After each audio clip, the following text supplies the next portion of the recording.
realidade, a interpretação e os comentários das notícias, entrevistas, o contraditório.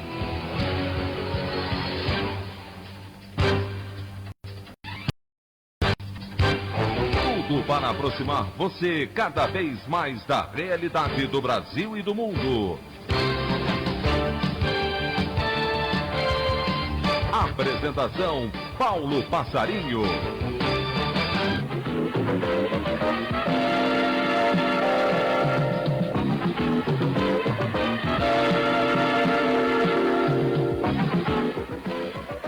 Resultado do PIB em 2019 mostra a inconsistência das propaladas reformas e a grave estagnação econômica em curso.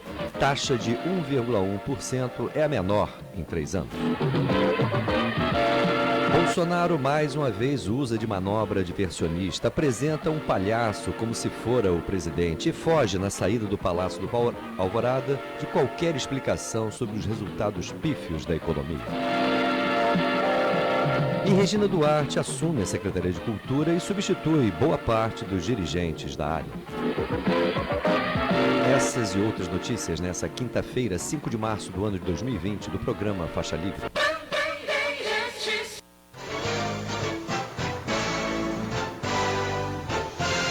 O comentário de Paulo Passarinho.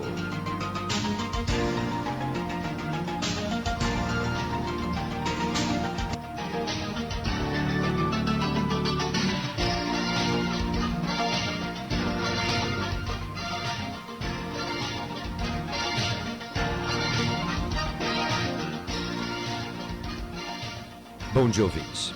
Para quem acompanha o nosso programa Faixa Livre, de fato não houve novidade alguma com esse resultado divulgado ontem pelo IBGE do crescimento da economia brasileira no ano passado, apenas 1,1%.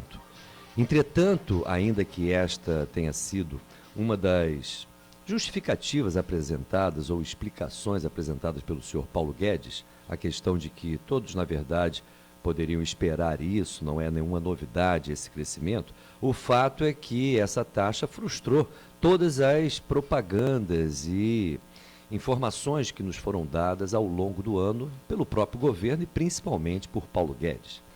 A tônica sempre foi, ao longo do ano, a importância da aprovação de determinadas mudanças, inclusive na nossa Constituição, para que o país voltasse a crescer. Sim, porque depois da grave recessão de 2015 e 2016, nós estamos patinando. Tivemos crescimento de 1,3% tanto em 2017 como em 2018, mesmo em 2018 tendo toda aquela badalação em torno das mudanças na área trabalhista, que iria, de acordo com aqueles que defendiam a contra-reforma da CLT, na verdade, essas mudanças iriam impulsionar o crescimento econômico e principalmente a geração de emprego. Pois bem, o que estamos assistindo, mesmo depois desse ano em que foi incrementada a tal contra-reforma da Previdência, é que os resultados não são apresentados. É lógico que existem aí questões estruturais que precisam ser vistas. Por exemplo, o governo aposta em uma maior integração com a economia internacional e principalmente na atração de investimentos externos para recuperarmos o crescimento. Mas será possível visualizar uma situação como essa num quadro internacional onde cada vez mais as incertezas são patentes? E as incertezas não se dão, evidentemente, pela tal falta de confiança dos empresários na economia. O problema é que existem no plano internacional muitas incertezas de natureza financeira e no plano nacional o que existe é uma depressão total da capacidade, principalmente de compra das famílias, de compra dos trabalhadores. Estamos passando por um processo de arroxo que atinge também a estados e municípios. E é num quadro como esse que, curiosamente, ontem o senhor Rodrigo Maia levantou a possibilidade de gastos estatais poderem, de fato, catapultarem a economia. É fato. De acordo, inclusive, com a história econômica, em momentos de crise, é o Estado, em última instância, que tem condições de sustentar investimentos e impulsionar, inclusive, o tal espírito animal dos empresários. Porém, aqui no Brasil, o que está em curso é um outro objetivo. O que está em curso é a liquidação de toda a capacidade do Estado brasileiro, justamente fazer frente aos enormes desafios que se colocam no nosso presente.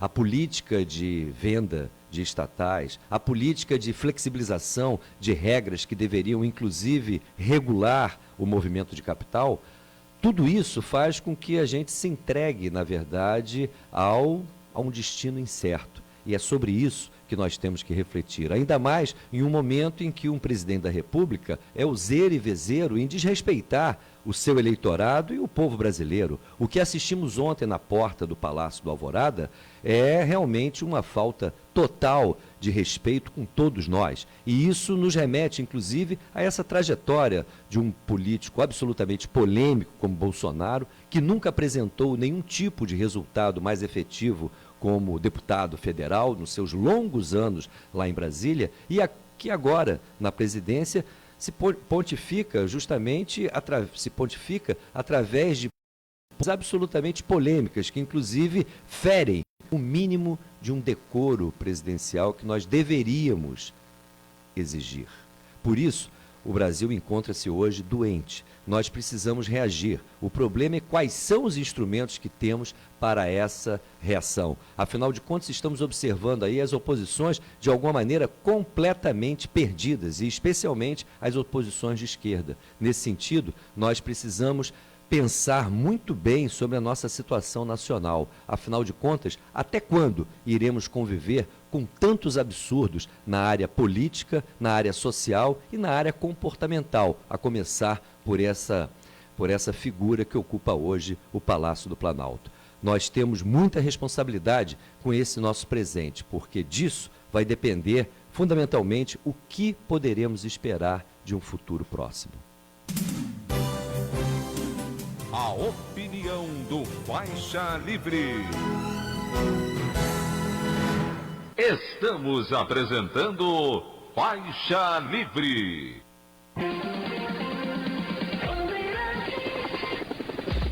Trânsito. O visitante que vem pela linha amarela já encontra a movimentação mais intensa entre linha 1 até o acesso para a Avenida Brasil na pista rumo ao Fundão. Observo retenções para quem opta por sair da Via Expressa em direção ao Meia, fazendo uso de vias internas do Engenho de Dentro. Congestionamento grande na Rua Borja Reis até o acesso à Rua Dias da Cruz. Apesar do trânsito mais intenso na Rua Goiás, ainda assim é a melhor alternativa, evitando a Borja Reis nessa manhã. O Dia do Consumidor acontece antes na C&A. Aproveite os lançamentos da Motorola Família Moto G8 a partir de R$ 999 em até 10 vezes, sem juros. Celular é na C&A. Felipe Macon para a Rádio Bandeirantes, 1360 AM. Bandeirantes. Petróleo, eles estão de volta. No Brasil Colônia levaram nosso ouro e agora estão levando nosso petróleo e gás. Voltaram, não para pagar a conta ou pedir desculpas, mas porque agora querem o pré-sal. Portugal com a Petrogal, Espanha com a Repsol, Inglaterra com a BG Group, Holanda e Inglaterra com a Shell. Pelos leilões da ANP, as empresas estrangeiras já detêm metade do nosso petróleo. Reaja, o petróleo tem que ser nosso.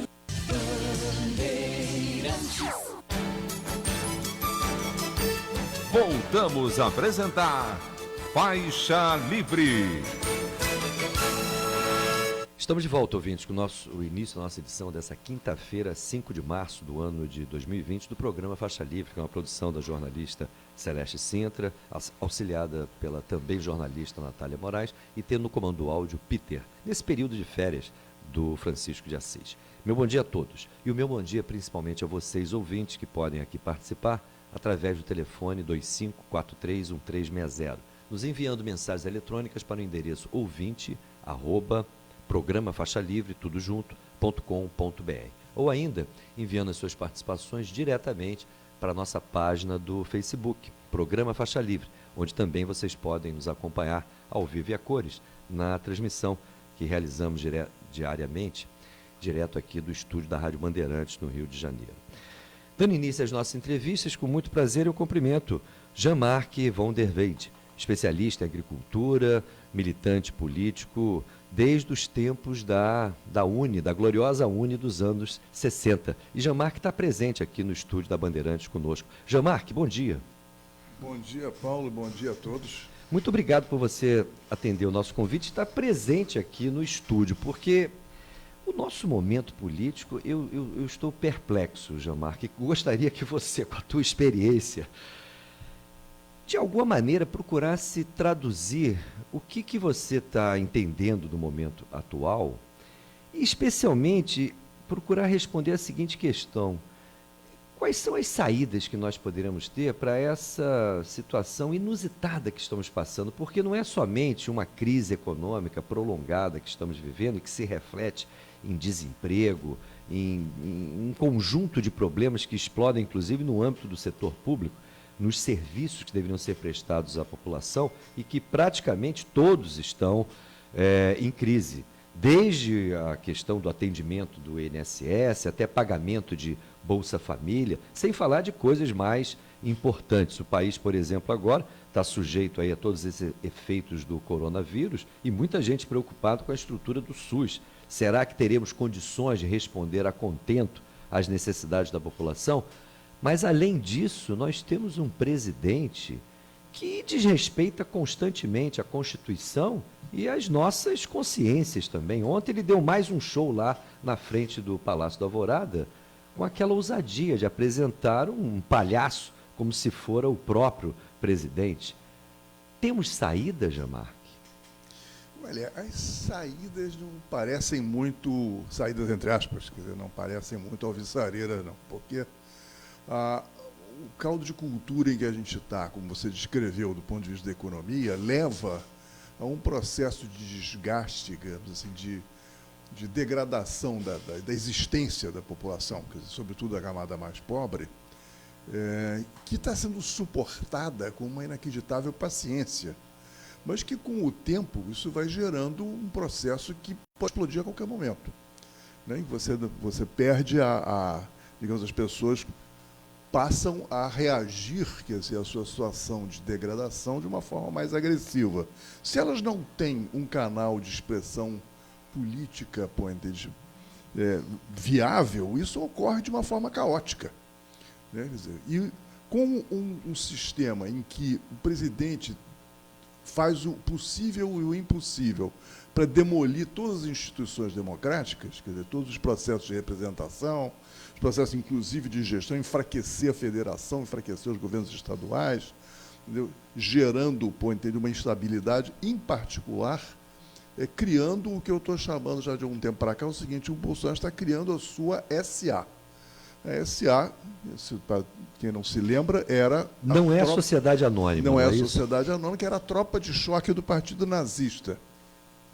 Antes dos SS, que eram militares do exército alemão, quer dizer, a SA era um bando de militantes armados, que faziam o trabalho sujo do Partido Nazista, pela violência, ataques aos seus inimigos políticos, assassinatos, etc, etc.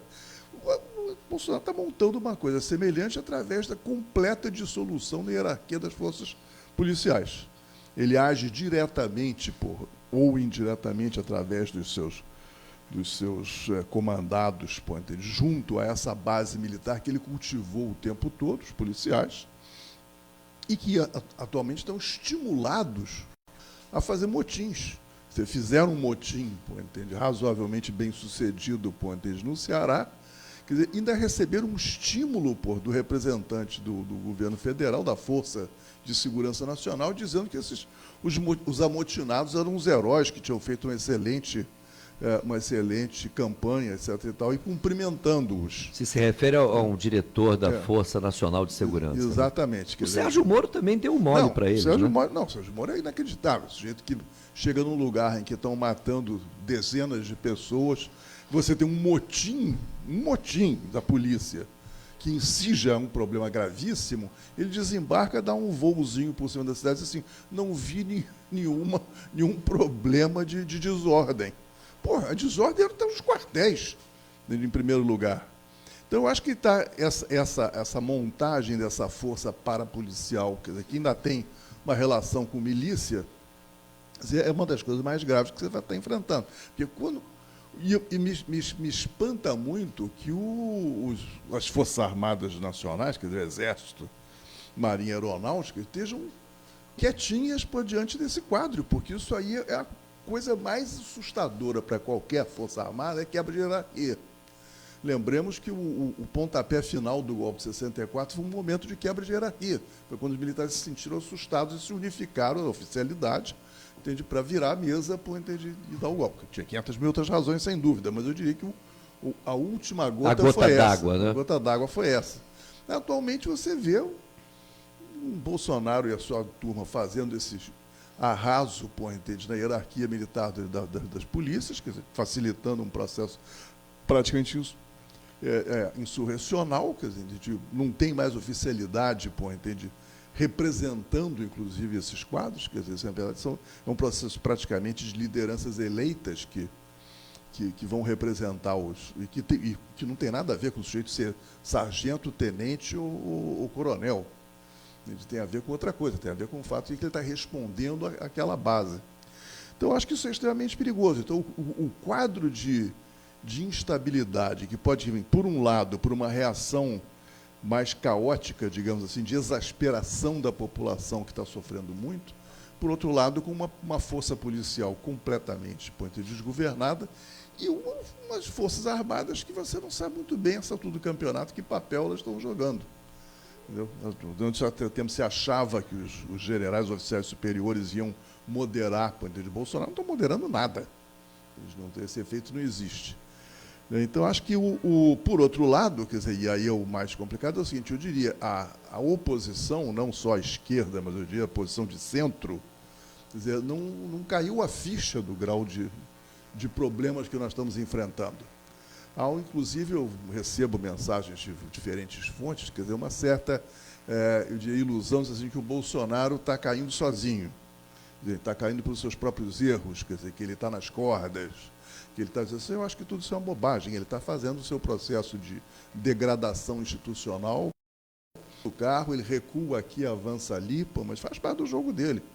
Enquanto isso, quer dizer, a reação, quer dizer, da sociedade civil e das próprias organizações políticas, quer dizer, é pífia. Entendeu? Precisou ele fazer essa última crise contra os jornalistas agora, entende? Provocou uma reação maior, entende? E sobretudo, a convocação para uma manifestação contra o Congresso, entende? E o Supremo, que é uma coisa inacreditável, um presidente da República que está proclamando as suas bases para atacar os outros entes da República, ele provocou uma reação um pouco mais. Mas, mesmo assim, você vai ver as opções. Tem algumas das reações eu chamaria de choramingas. Entendeu? O próprio Rodrigo Maia disse, eu fiquei muito triste. O outro lá, praticamente não disse nada, né? o Alcolumbre.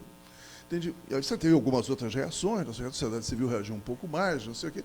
Os jornais reagiram mais, entende? A grande imprensa reagiu mais, mas você ainda tem nesse caldo aí, as pessoas achando que o Bolsonaro se acaba sozinho, que a próxima eleição derruba ele. Mas, Jean-Marc, você não achou que isso foi meio um armadilha aí do próprio bolsonarismo? Porque aquela fala do Augusto Heleno, que provocou esse mal-estar e a defesa do Congresso, do Supremo, etc., se deu no meio justamente de episódios muito graves que comprometiam o Bolsonaro e sua família com esses milicianos, com matadores de aluguel.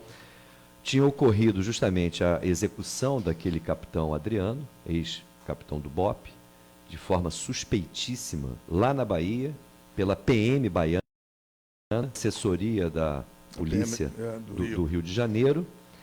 Ao mesmo tempo, você tinha a situação inicial do motim lá no Ceará, e com essa fala do Augusto Heleno, de alguma maneira, todo o foco foi desviado para esse suposto ataque às instituições que partia do próprio Palácio do Planalto, através do Augusto Heleno, através do próprio Bolsonaro. E aí as oposições passaram a defender a democracia a partir da defesa do Congresso e do Supremo. Ora, o Congresso e o Supremo não são instituições que têm, junto com o alto comando do Exército, têm dado respaldo a esse conjunto de situações que nos coloca numa excepcionalidade institucional gritante desde o processo do impedimento da Dilma? É verdade. Agora, duas coisas nesse seu comentário. Um é que o desvio de atenção, digamos, acho que ali foi claramente, eles tentaram abafar o caso do Adriano, tirar o foco da questão do Adriano. Acho que eu não sei o que está sendo feito nos bastidores para controlar as informações que podem ter sido relidas por entende naquele momento, se estão destruindo aqueles telefones, se estão, né, desativando os chips, sei lá o que está sendo feito. Mas o fato é que não se fala mais nisso, né? E ali, claramente, pelas reações do Bolsonaro, ele ficou mordido no começo daquele episódio. Ainda fez a espantosa reação de jogar no colo do PT e do governo da Bahia. A disfarçatez é total. Total. Né? Mas, enfim, ele fez. Ali era um movimento que ele sai do foco, naquele caso. O negócio do Ceará, eu tenho a impressão que para ele não era um problema. Quer dizer, ele estava ao contrário, ele estava feliz com aquela situação. Mas era a sua base, você lembrou muito bem. Essa turma é estimulada e liderada por integrantes da tal bancada da bala. Exato. E são todos aliados do Bolsonaro. Com certeza. Aquilo aí faz parte do jogo dele. Ele estimulou aquilo. Na verdade, o envio das forças nacionais para lá, né, eu acho que foi uma coisa que, inclusive, ele vacilou em mandar. Tenho a impressão que, no primeiro momento, não tinha... E, inclusive, nunca se pronunciou a respeito diretamente em relação a respeito da situação ameaçou retirar mais cedo e depois acabou mantendo. E eu acho que, praticamente, quer dizer, a mensagem que ele passa e os seus comandados passam para os policiais a nível nacional é o seguinte: façam motins porque vocês vão ganhar. Entendeu? É o recado que eles estão dando. E, de certa forma, isso aí é um desestabilizador dos governos estaduais num momento em que há uma certa reação, né, embora frágil, quer dizer, e tímida dos governos estaduais em relação à presidência. Agora, a segunda questão é em relação ao o que o... agora estou começando a me perder. Não, o que eu ponderei é que esse tipo de ação, sim, entendi, junto a essa... A reação de defesa das instituições, etc.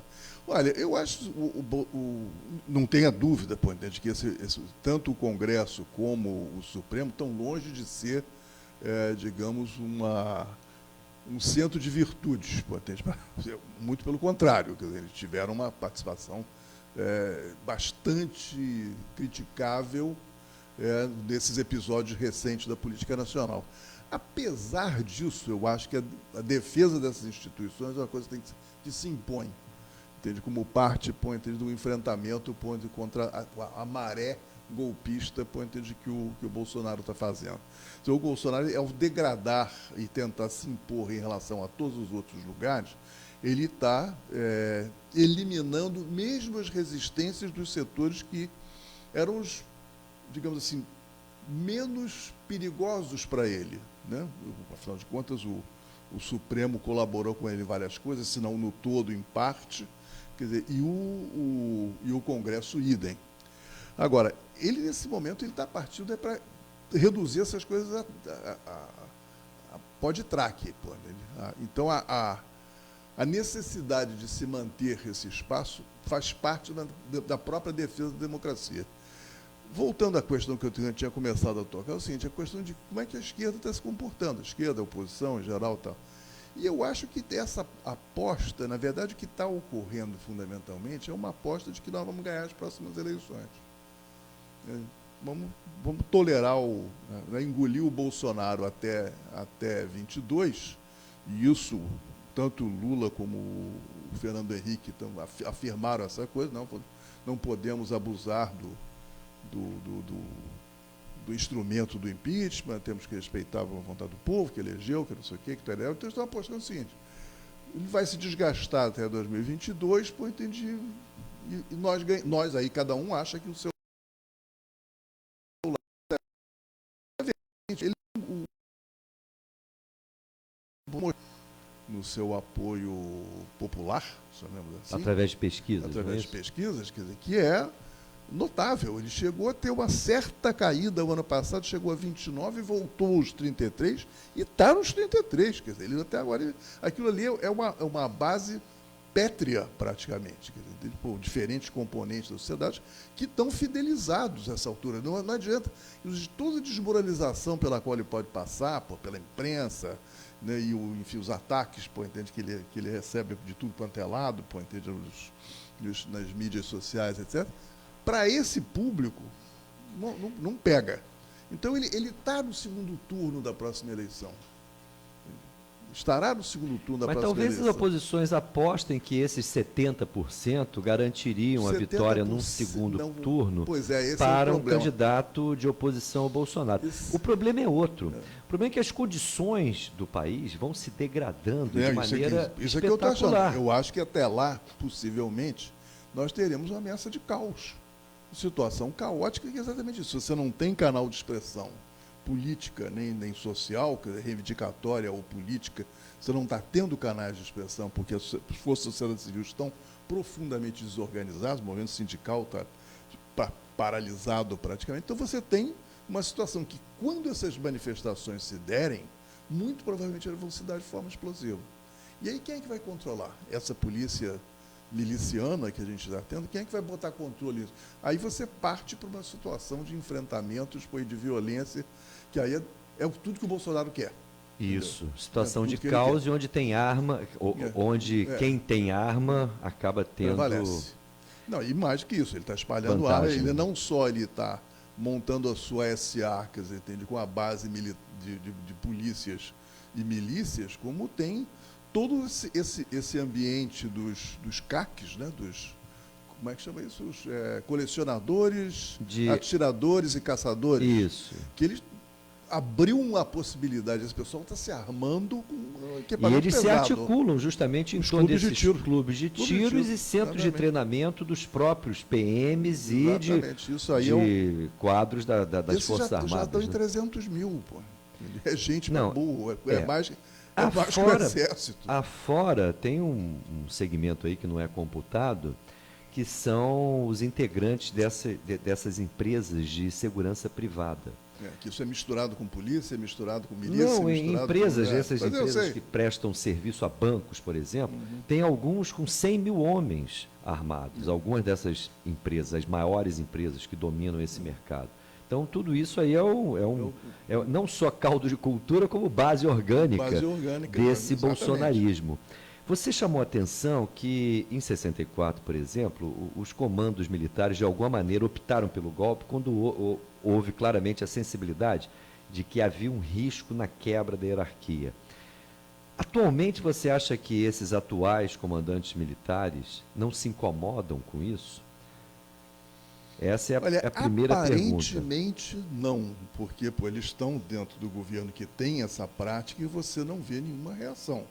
Você teve a pouca reação que teve da área Cruz, né, que questionou, a utilização da imagem das Forças Armadas para convocar uma manifestação, mas saiu daí quem mais, publicamente. Quer dizer, não posso saber o que circula nos bastidores e nos corredores. Não, o que eu vejo é integrantes da alta cúpula do Exército, pelo menos nos governos de Dilma e Temer, respaldando dentro do Palácio do Planalto todas as ações do Bolsonaro. Eu me refiro especialmente ao Eduardo Vilas Boas, que era o comandante do Exército, ao Fernando Azevedo Silva, que era o assessor do Toffoli no ano eleitoral. Aliás, eu não sei por que a oposição não cobra esclarecimentos a respeito, não do Augusto Heleno, das suas palavras em relação ao Congresso Supremo, mas das ações do Eduardo Vilas Boas como comandante do Exército e tendo, de acordo com Bolsonaro, se comportado como um dos principais articuladores da sua vitória eleitoral. Por que não se cobra sobre isso? Isso aí é um verdadeiro escândalo. Eduardo Vilas Boas criou constrangimentos ao Supremo na véspera de um dos julgamentos que poderiam beneficiar o até então candidato Lula. Com certeza. Agora, esse conjunto, digamos, de situações, chamemos no mínimo irregulares, de comportamentais, das direções das Forças Armadas brasileiras, quer dizer, está se tornando um café pequeno, porque está acontecendo com uma frequência significativa, a repetição de pelo menos de uma conivência passiva, quer dizer, das Forças Armadas, a oficialidade das Forças Armadas com esses atos, inteiramente irresponsáveis por interesse do presidente. Agora, como você falou, como é que não se cobra? Por que não se cobra do presidente? Ele já fez o suficiente para ser processado. Entendeu? Ninguém abre um processo contra o presidente da República nesse momento. Parece que o PSOL encaminhou uma notícia crime, mas veja bem, parece que encaminhou para o Procurador-Geral da República, a quem caberia fazer uma representação formal. Me parece que foi um jogo de cena, porque teria sido muito mais efetivo se essa representação fosse encaminhada diretamente ao Supremo Tribunal Federal, inclusive para criar uma repercussão maior. O fato é que parece que realmente está todo mundo apostando no tal processo eleitoral que envolve as eleições municipais agora, desse ano, e as eleições presidenciais de 2022. O problema é que os riscos são gigantescos, né? São, e essa aposta de que, se chegarmos até lá, essa aposta de que o Bolsonaro perde em qualquer segundo turno, não é uma coisa evidente, porque esse centro... É a história dos famosos 3 terços. Nós temos 3 terços realmente do nosso eleitorado, com 1 terço fidelizado com o Bolsonaro, 1 terço de oposição, embora seja uma oposição fragmentada. Esse 1 terço da oposição, você acha que continua polarizada pelo PT? Eu acho que é principalmente pelo PT. Ou pelo Lula? Pelo Lula mais do que o PT, né? Mas é eu diria que esses 33%, digamos assim, que seria um voto de oposição mais nítido, ele é bem mais pulverizado, né? Porque ele tem diferentes representações, diferentes identidades, mas a força principal ainda é o PT. Embora não faça muito jus, entende, ao seu lugar, e, a meu ver, não está cumprindo o papel que devia cumprir. Agora, esses outros 33%, que é o centro, né? O centro, na verdade, é o seguinte, a expectativa, quer dizer, do empresariado, de essa altura do campeonato, inclusive o que eu chamaria de alta rapioca de São Paulo, quer dizer, entende, o grande capital, já está achando que tem que procurar uma alternativa, porque o que está rolando mas também não está alternativa para 2022. Claro, né? claro. Porque o problema é se o país aguenta até lá. Né? Agora estão já pensando, já fabricando um Hulk, entendeu? Olhando mais para o Rodrigo Maia, que na verdade seria, digamos, do ponto de vista de conteúdo, talvez o candidato ideal para a direita, digamos, civilizada e do autoempresariado, mas que não tem cacife político para peitar não tem apelo eleitoral nenhum. Apelo eleitoral nenhum. Né? Quer dizer, o Hulk talvez tenha mais. Agora, sintomaticamente, ele ontem, no meio desses resultados aí da economia brasileira no ano passado, ele levantou uma questão que, de alguma maneira, é uma heresia para o pensamento liberal nesse momento aqui no Brasil. Né?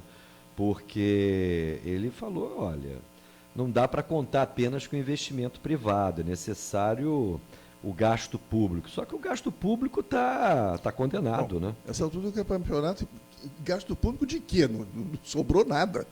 Não, porque dinheiro tem o povo. Dinheiro tem. O problema é que a política econômica, ela retém isso, ela Exatamente. Desvia inclusive a capacidade de gasto do Estado para onde Agora, veja só, eu não acho interessam. tão estranho essa coisa do Rodrigo Maia, que é um liberal, né, na economia, histórico, sempre foi, né? E não acho tão estranho pelo seguinte, porque, inclusive, o liberalismo brasileiro sempre gritou muito por medidas liberais até o momento em que a situação fica muito difícil e ele apela para o Estado. Mas isso é no mundo inteiro. Aí não é só no Brasil. Com certeza. Mas aqui, particularmente sensível a esse tipo de coisa. Agora, o que eu acho que é real é o seguinte, só quem está ganhando dinheiro desde a entrada do Bolsonaro e do Guedes, quer dizer, é o capital não entendeu? É a banca, entendeu? A bolsa se citou, só que isso não tem reflexo, entende, no mundo real da economia. A gente vê por Nenhum esses dados, mas talvez o dado mais importante, mais significativo, é de que desde que Bolsonaro foi eleito, que começaram as primeiras, a bolsa sobe, o dólar cai, todo mundo bate palmas, agora vamos, e tal. Mas ninguém investe.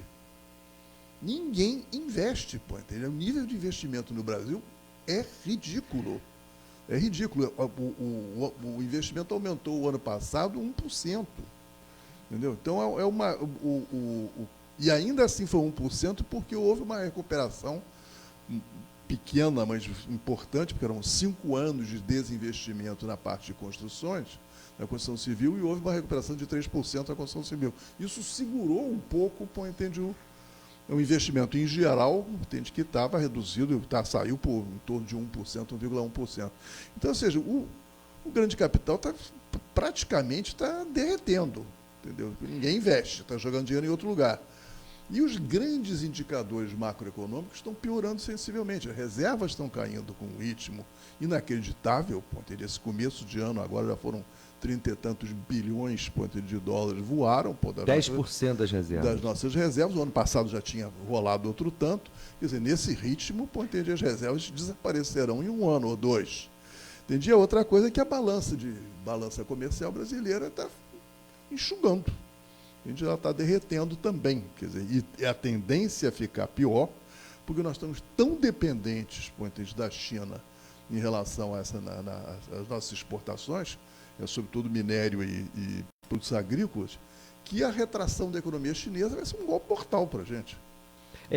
As exportações caem e as importações num país que está se desindustrializando, cada vez sobe, aumenta, o que diminui a balança comercial, o saldo da balança comercial. Agora, você mencionou essa questão do investimento. A gente sabe que uma das metas aí principais do governo é a privatização do que resta aí de empresas estatais. Essa desvalorização acentuada do real favorece muito a aquisição por parte dos estrangeiros de empresas brasileiras, empresas não somente que estavam sob controle estatal, mas inclusive empresas privadas. Aliás, isso é o que vem acontecendo, ou seja, o processo de desnacionalização, ele se acelera, e me parece que esse é um objetivo dessa turma. Guedes, não há dúvida nenhuma. Ele é o garantidor dessa coisa aí. Agora, ele está fazendo a verdade, ele está esvaziando os instrumentos de política pública, paulatinamente. Então, primeiro que ele praticamente está liquidando é o BNDES, entende, que praticamente hoje em dia está em um papel pífio, como um motor de um processo de crescimento econômico, um financiador de longo prazo, de investimentos digamos assim, de rentabilidade, de recuperação mais lenta. Praticamente esse papel cessou de existir. Entendeu? Ele empresta um pouco, empresta em prazos mais curtos, e as taxas não são tão generosas como elas foram no passado, porque ela tinha um papel de estimulador da economia. Então, esse negócio praticamente se liquidando. A Petrobras está sendo picada, vai cortando os pedacinhos aqui e ali, quer dizer, e com o perigo, nessa altura do campeonato, de entregar o que seria, digamos, o mais rentável, o que rende mais. Já entregaram a BR Distribuidora e a Liquigás. Agora, as refinarias é o segundo grande. Não, em termos de geração de caixa, a BR e a Liquigás eram as mais importantes. A refinaria é uma questão estratégica para o país. Né? Eles estão pensando em reter 4 ou 5 das refinarias nacionais, e sabe Deus, mesmo essas 4 ou 5, seria a Reduc, Paulínia, mais uma no Rio Grande do Sul, não sei qual é a quarta, isso que é na Bahia. E o resto passar o rodo. E, na verdade, é o que você está dizendo, o capital nacional para comprar esse tipo de coisa, praticamente nesse momento, primeiro, não está seguro de investir. O internacional também não, mas para uma grande empresa petroleira, você queimar algum dinheiro para fazer uma aposta de médio e longo prazo, eles são capazes de fazer. O capital nacional que não teria forças para fazer isso. Então, eu acho que nós estamos, de fato, diante de um processo que o Guedes, ele não conseguiu tudo que ele queria. Na verdade, a grande proposta dele era mudar a Previdência para fazer aquela Previdência, como é que chama aquele Com base em capitalização. Com a capitalização, que era, na verdade, acho que ele foi para aquele lugar com essa missão. Né? Essa missão ele não conseguiu fazer. Então, essa altura do campeonato, ele está desinflado também. Entendeu? Embora tenha conseguido algumas coisas, quer dizer, ele, do ponto de vista estratégico, ele está... Você acha que a manter aí essa situação de estagnação, a situação do Guedes pode ficar arriscada no governo? Eu acho que pode, por duas razões. Primeiro... Porque ele é o principal, vamos dizer, sustentáculo do Bolsonaro junto a essa burguesia que embarcou aí no projeto liberal. Mas ele já, na verdade, é o seguinte, essa altura do campeonato, pelo que eu percebo dessas diferentes categorias dos capitalistas brasileiros, empresários brasileiros, o Bolsonaro, ele fidelizou uma base desse empresariado, que é o empresariado pequeno e médio, entendeu? Esse aí, e até alguns grandes. Então, essa é o que você chamaria assim, você pega uma assembleia da Fiesp, é uma assembleia bolsonarista, entendeu? Agora você vai pegar a alta rapioca, entende? Os 10, 12, entende? Os donos do PIB, os caras de grande capital, os caras não querem ver o Bolsonaro pintado mais. Quer dizer, ele não tá entregando o que eles querem, nem ele, nem o Guedes. Mas então, não seria essa turma, eu digo aqui no programa, em geral, eu traduzo como bancos e multinacionais. Os bancos e multinacionais não são os grandes beneficiários desse ajuste que vem sendo feito na economia, porque esse pequeno e médio empresariado, ele deve estar passando o pão que o diabo amassou, né? Mas curiosamente é esse pequeno e médio empresariado que está bancando o Bolsonaro de todo jeito. Eles estão se deliciando nessa onda atual, que é a redução do custo do trabalho, que tem um peso grande nesses pequenos e médios negócios. O problema é que isso a médio prazo é um tiro no pé, né? Com certeza. Agora, inclusive, para os médios, na verdade, sobretudo os pequenos, não tem a diferença fundamental é que eles tornaram uma situação de ilegalidade legal. Sim. Porque já nunca foram... Aquela informalidade agora pode ser formalizada. Formalizada. Né? Então, em bom português é isso. Agora, os médios, certamente, o problema é de outro tipo. Agora, eu acho que, tudo bem, o que eu acho que não é só banco e multinacional a nossa alta rapioca. Você tem um empresariado nacional significativo ainda, mas que vai encolhendo com o tempo, né? Quer dizer, está perdendo espaço, e este, em particular, é o que olha para esse negócio assim, vem cá, assim não vai dar.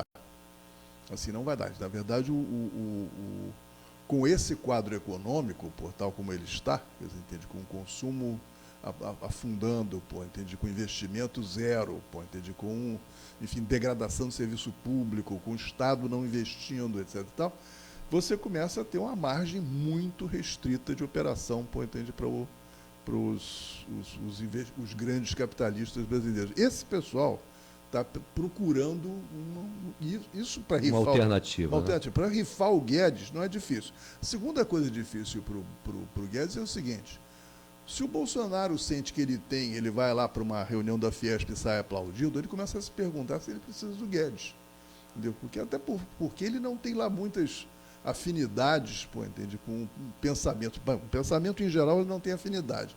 Mas, digamos, com as propostas do próprio Guedes, não tem lá nenhuma identidade maior nem menor. Aquilo ali é um jogo de oportunismo. É conveniente ou não é conveniente. Ele, aliás, nunca defendeu essas posições aí do ultraliberalismo. Ele aderiu a isso por puro oportunismo. Com certeza.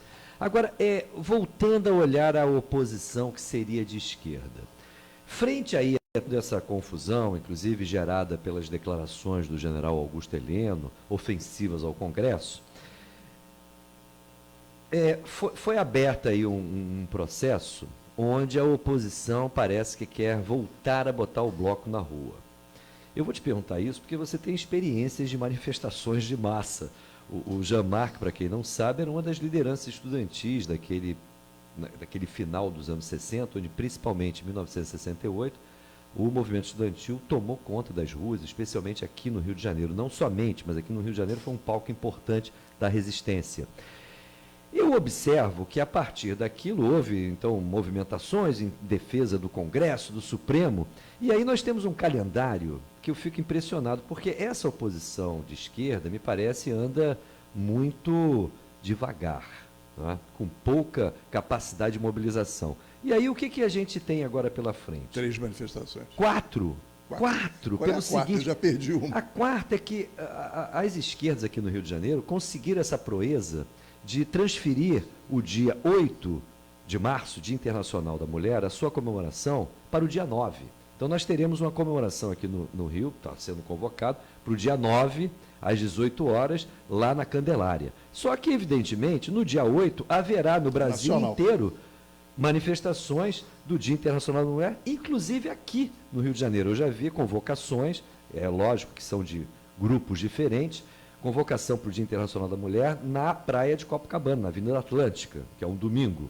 Mas o movimento mais organizado fará uma comemoração no dia 9, na Candelária. Quem é que convoca para o dia 9? No dia 9 são as centrais sindicais, os partidos políticos, são as organizações, vamos dizer, tradicionais. As organizações mais ligadas às mulheres estão mantendo, ou pelo menos algumas delas, a manifestação para o dia 8, que me parece que seria o correto. Só que, então, além do dia 8 e dia 9, nós teremos manifestações no dia 14 de março, em função aí dos 2 anos da execução, do assassinato da vereadora Marielle, e no dia 18, aquele Dia Nacional de Luta da Educação foi abraçado pelo conjunto do movimento como se fosse um Dia Nacional de Luta em defesa da democracia, do Congresso e do Supremo. O que eu pergunto é o seguinte, nessa altura do campeonato, alguém vai à rua para defender o Congresso e o Supremo, Jamar? Olha, depois dessa ressaca de... Dependendo da dinâmica de uma campanha política, o número de manifestações pode ser uma coisa positiva ou negativa. Você lembra que nas diretas já você teve, ao longo de 3 meses ou 4 meses, dezenas de manifestações, que em cada lugar, e elas iam crescendo. Eram em capitais diferentes. Com certeza, elas iam não crescendo, quer dizer, elas não eram, digamos assim, até que você chegava um dia de manifestação nacional, não sei o que e tal. Então, você fazer várias manifestações não é em si um problema. Agora, eu acho que é um problema. Primeiro, você tem uma primeira manifestação, que é a manifestação tradicional, já até internacional, do dia 8, Dia Internacional da Mulher, que tem uma pauta concreta, claro que se confunde com vários elementos da denúncia do bolsonarismo, etc. e tal, mas não é a mesma coisa. Você tem uma identidade concreta nesse dia 8, que é questões de gênero que estão colocadas ali com muita força. Você querer transformar isso num polo das manifestações antibolsonaristas e abrindo os temas, não vai dar certo.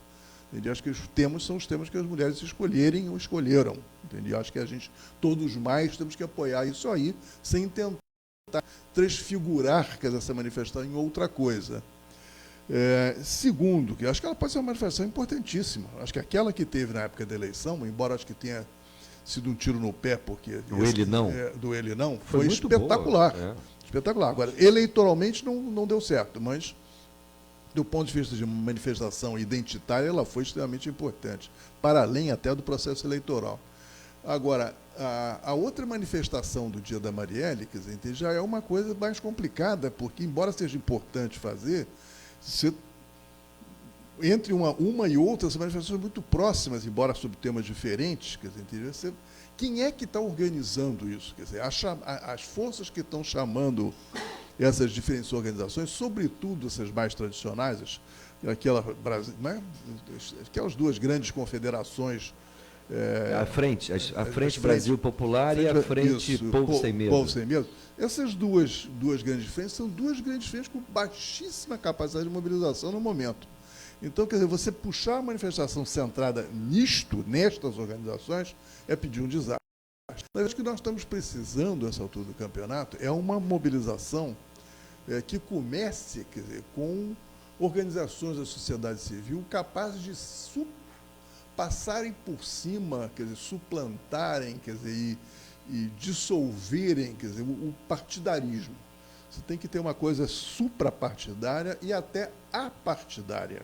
Os partidos podem participar, sem sombra de dúvida, mas não são nem os comandantes Como da ação. foi o movimento das diretas? O movimento das diretas. Quer dizer, o movimento das diretas começa com duas Ou a luta pela anistia? Isso, que começou sendo convocada por a BI ou a AB.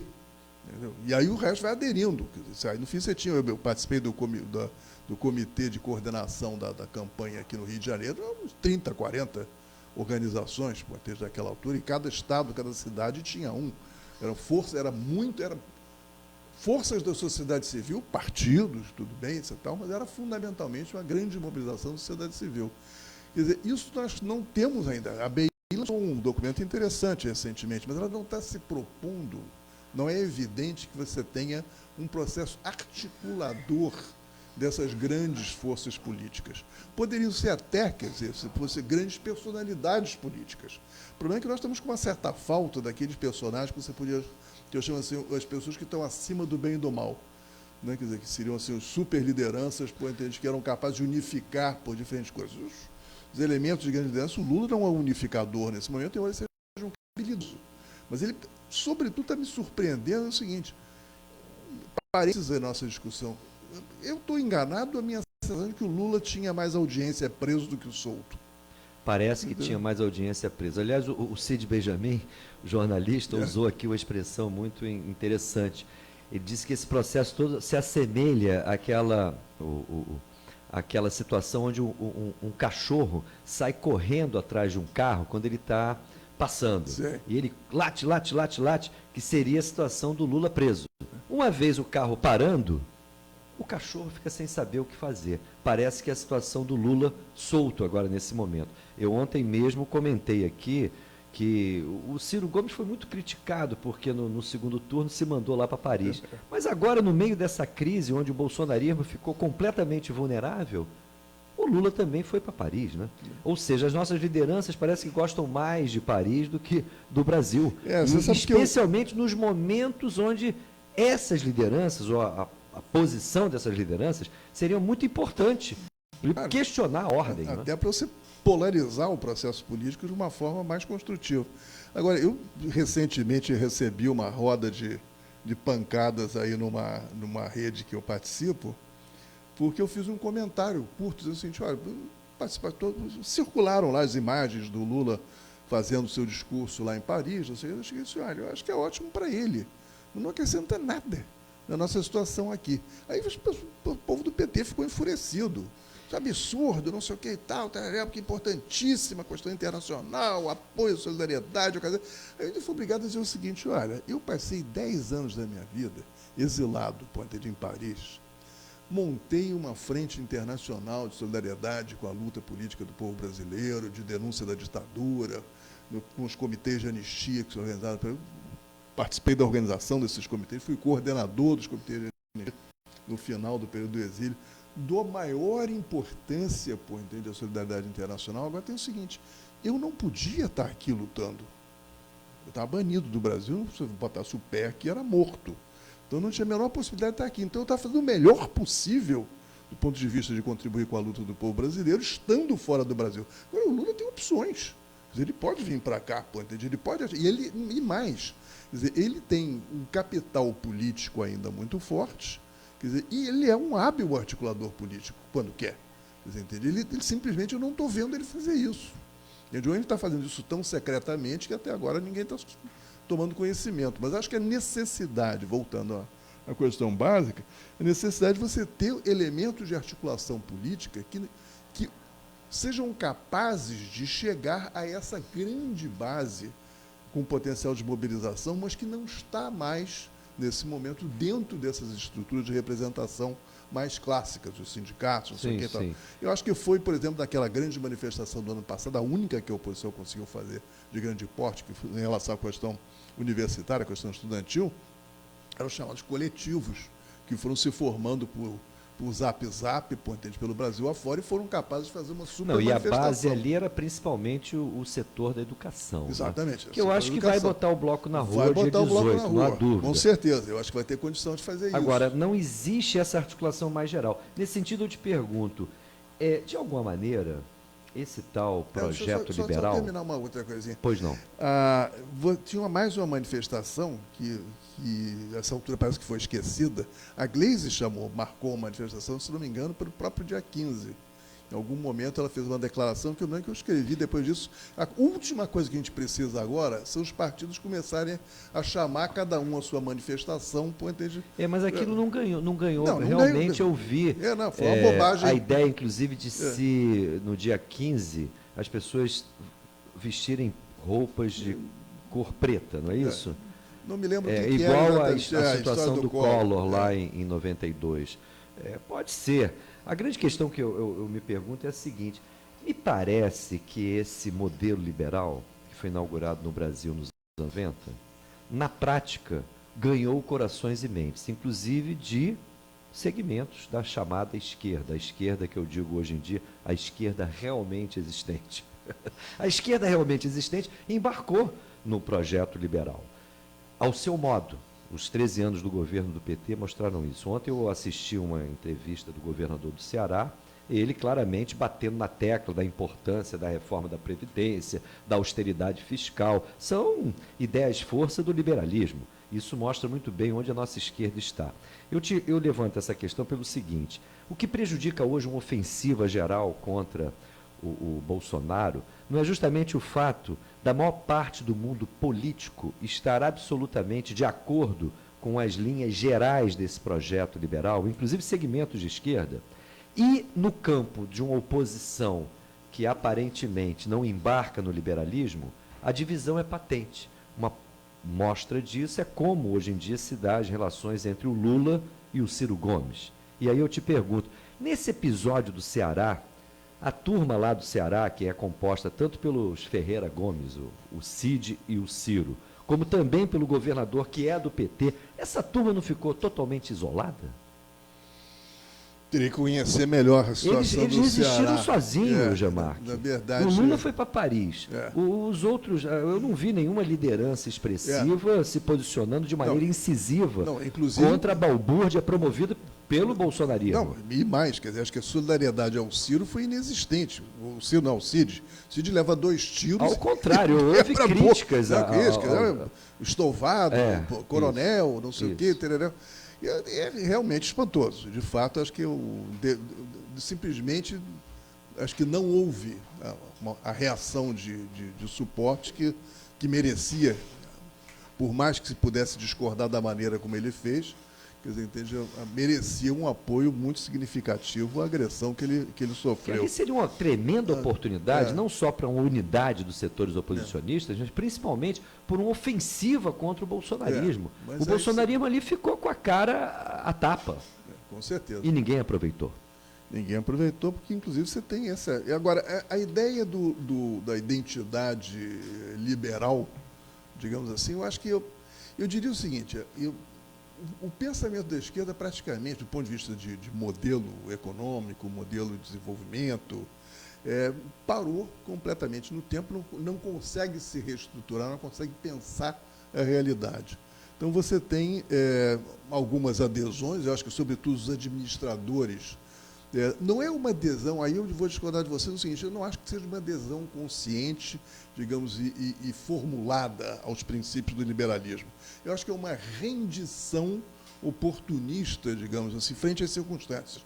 Assim, no quadro em que a gente está, ou a gente faz a reforma da Previdência do Ceará, ou vai quebrar o Estado do Ceará. Estratégia de sobrevivência frente à ofensiva do Palácio do Planalto. Com certeza. Então, eles praticamente acabam fazendo a mesma coisa.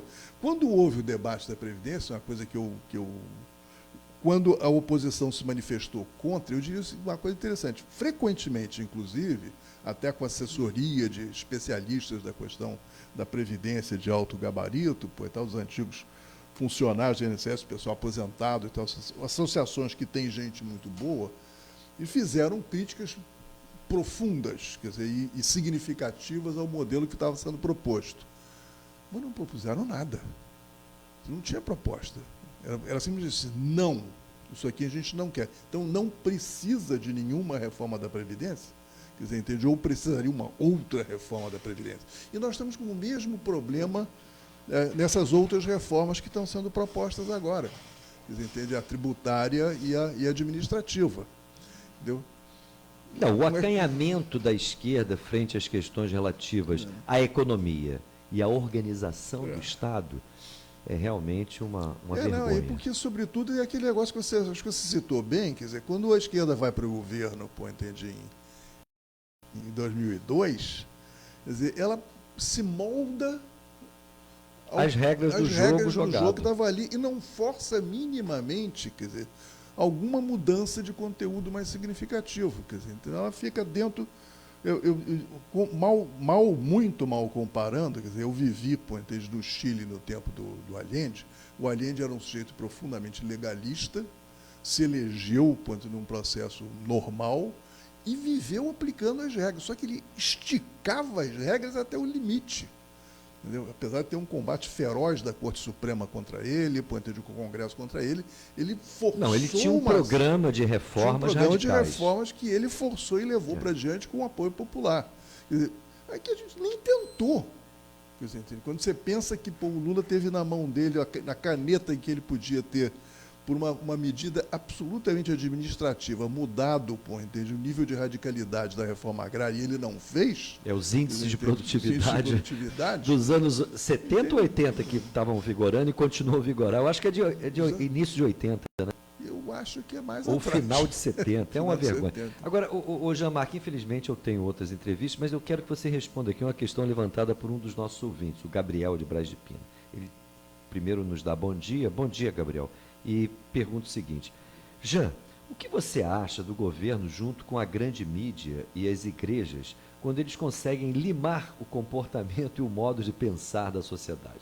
Um exemplo são os apresentadores, principalmente de programas policiais, que usam jargões que subliminarmente faz com que o povo siga todo esse processo de aculturação, alienação e submissão.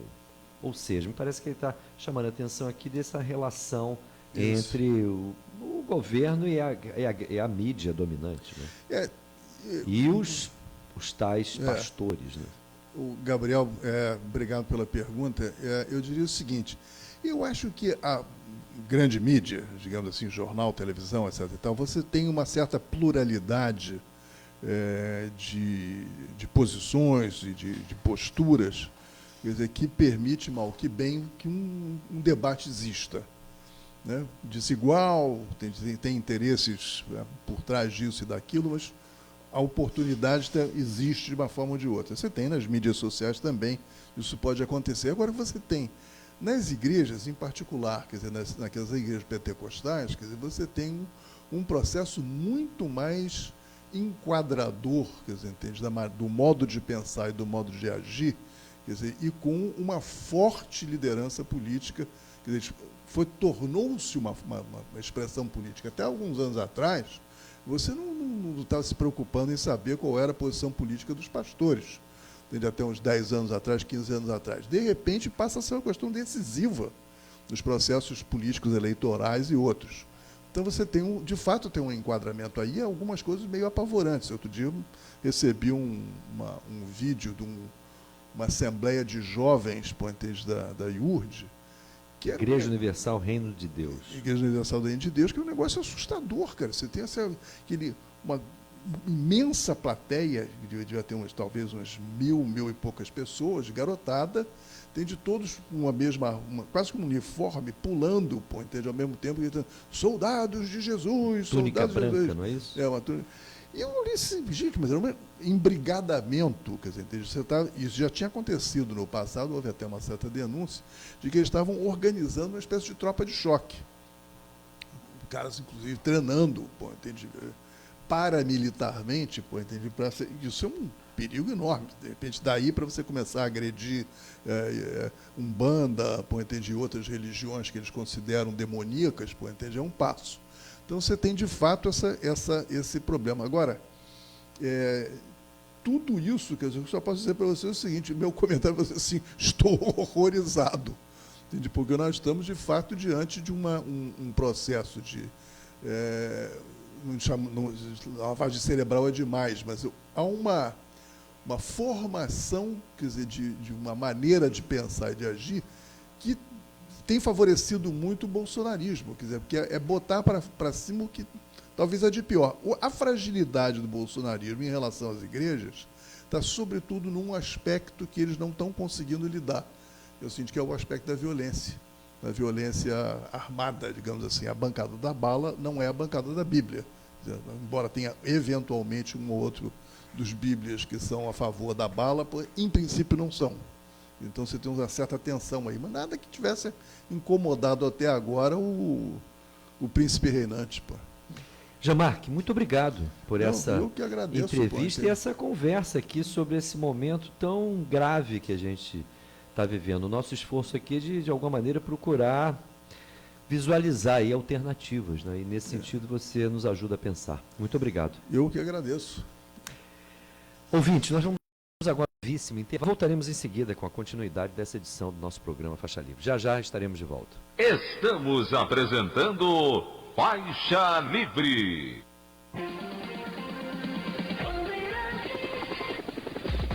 Trânsito. A linha vermelha tem lentidão na altura do acesso da BR-040 com destino ao centro do Rio, mais à frente entre Amarelo e o Caju também há dificuldades. Pela Avenida Brasil, entre Bom Sucesso e o Caju, trânsito apresenta trechos alternados de lentidão. O motorista que vem por vias internas de Benfica começa a encontrar movimentação mais intensa na rua Senador Bernardo Monteiro até o acesso à rua Visconde Niterói, já na altura da Mangueira. Ainda assim, pode ser uma rota alternativa para evitar lentidão no gasômetro. O Rio tem uma energia única, contagiante, que faz o futuro parecer melhor. A Shell acredita no Rio de Janeiro, porque o Rio tem essa energia. Felipe Macon para a Rádio Bandeirantes, 1360 AM.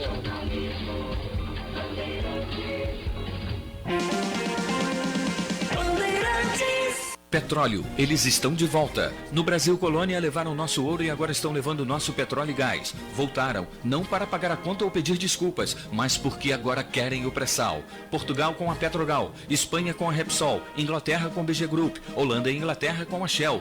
Pelos leilões da ANP, as empresas estrangeiras já detêm metade do nosso petróleo. Reaja, o petróleo tem que ser nosso.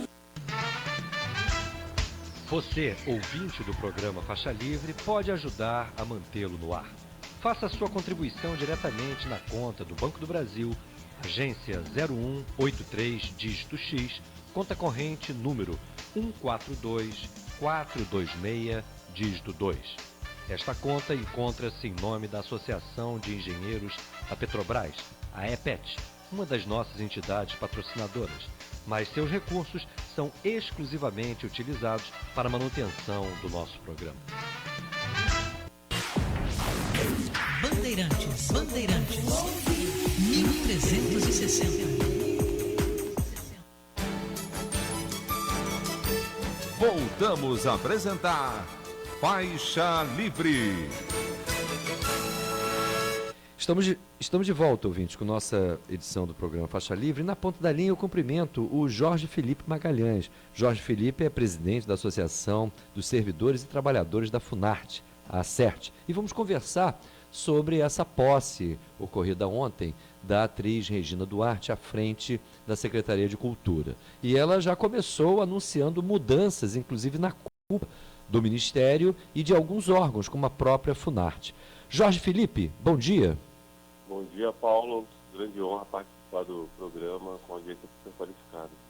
Eu que te agradeço a gentileza, Jorge Felipe. Como é que você viu ontem a posse da atriz Regina Duarte à frente da Secretaria de Cultura?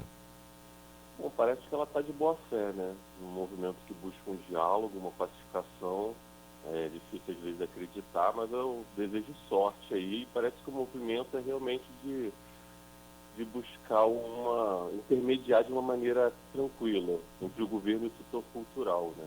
Trazendo critérios mais técnicos, se bem que ainda deixa a desejar, porque o rapaz da Fundação Palmares ainda está lá, né? Ainda não se manifestou sobre. Pois é, você se refere àquele cidadão que foi nomeado para a Fundação Cultural Palmares e que, curiosamente, apesar de ser negro, ele tem posições aparentemente racistas, né? Pois é, que contraria um pouco a missão da Fundação, né? Agora, ela anunciou, uma das mudanças foi aí em relação à presidência da Funarte. O presidente anterior, Mantovani, não é?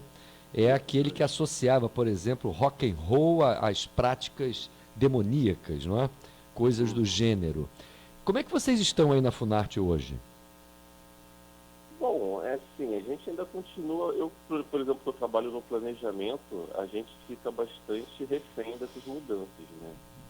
Mas agora, com essa mudança, a gente fica um pouco mais esperançoso, porque afinal, desde a criação da Secretaria da Cultura, foi 4 pessoas a comandar a Secretaria em 14 meses.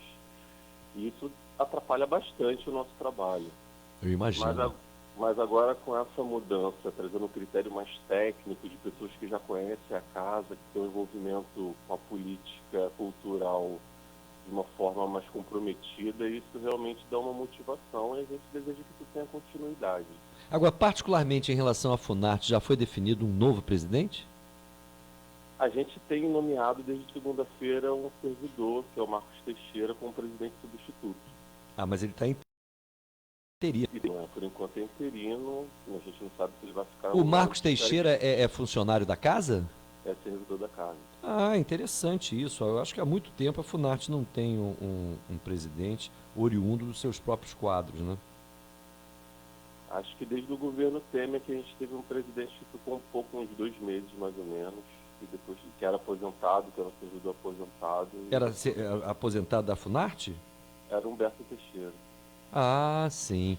Agora, o Joaquim Adérito, ele vai logo ao ponto. Ele pergunta o seguinte: a cultura se livrou realmente do olavismo ou é encenação? Manda abraços aqui à turma do Faixa Livre. Um abração para você, Joaquim. Em primeiro lugar, traduzindo, olavismo é aquela turma que é vinculada ao dito, auto-nomeado professor de filosofia Olavo de Carvalho, não é isso? A cultura estava tomada aí pelo olavismo? Ainda está um pouco, né? Esse rapaz aí da Fundação Palmares é oriundo desse grupo. E está uma disputa política, né? Regina querendo desconstruir esse olavismo dentro da cultura, aos poucos, ao meu ver, o que parece, e está sofrendo ataques, né? Dessa extrema-direita, desse setor aí ligado ao guru do governo. E acho que está em aberto, porque o presidente acho que ainda não manifestou que vai ignorar as indicações desse camada aí. Então acho que a gente nos resta aguardar os próximos capítulos.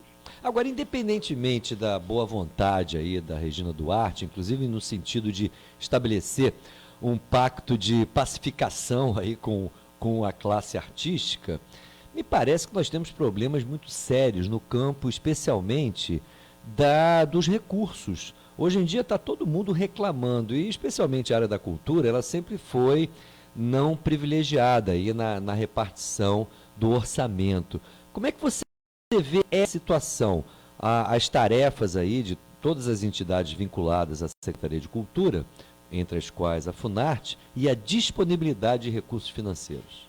Isso é um problema crônico, né?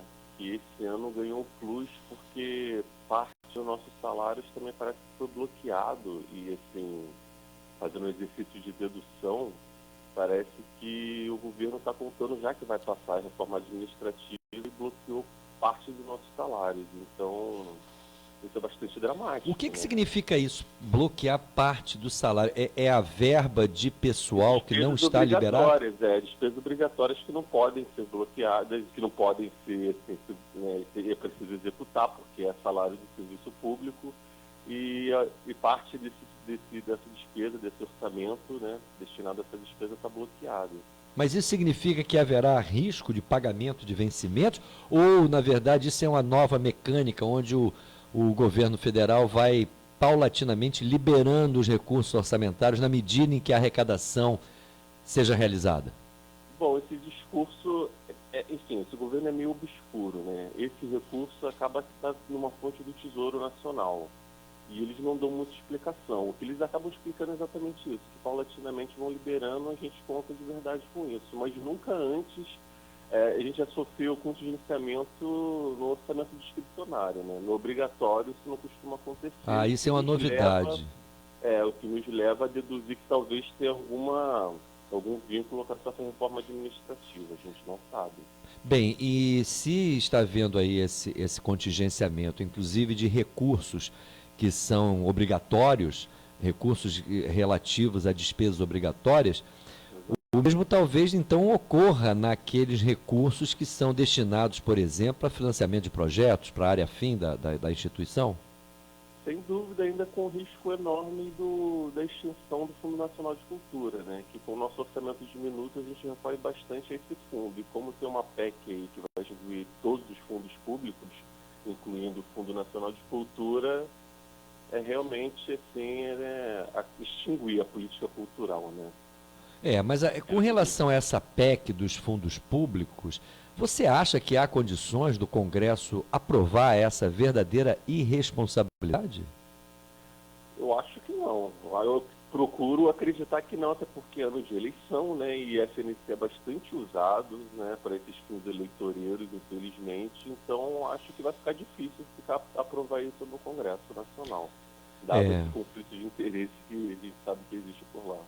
Mais do que nunca, me parece que a pressão vai ser fundamental para a gente virar esse jogo. Jorge, nesse sentido eu te pergunto, no próximo dia 18, está apontado aí o Dia Nacional de Luta em defesa também do serviço público. Eu digo também porque essa data nasceu inicialmente de uma mobilização do setor de educação, mas, paulatinamente, um conjunto de outros movimentos vão aderindo aí a luta, ao Dia Nacional de Luta, inclusive dando um caráter muito mais abrangente às bandeiras que serão levantadas. Nesse sentido, eu te pergunto, como é que está aí a turma da cultura?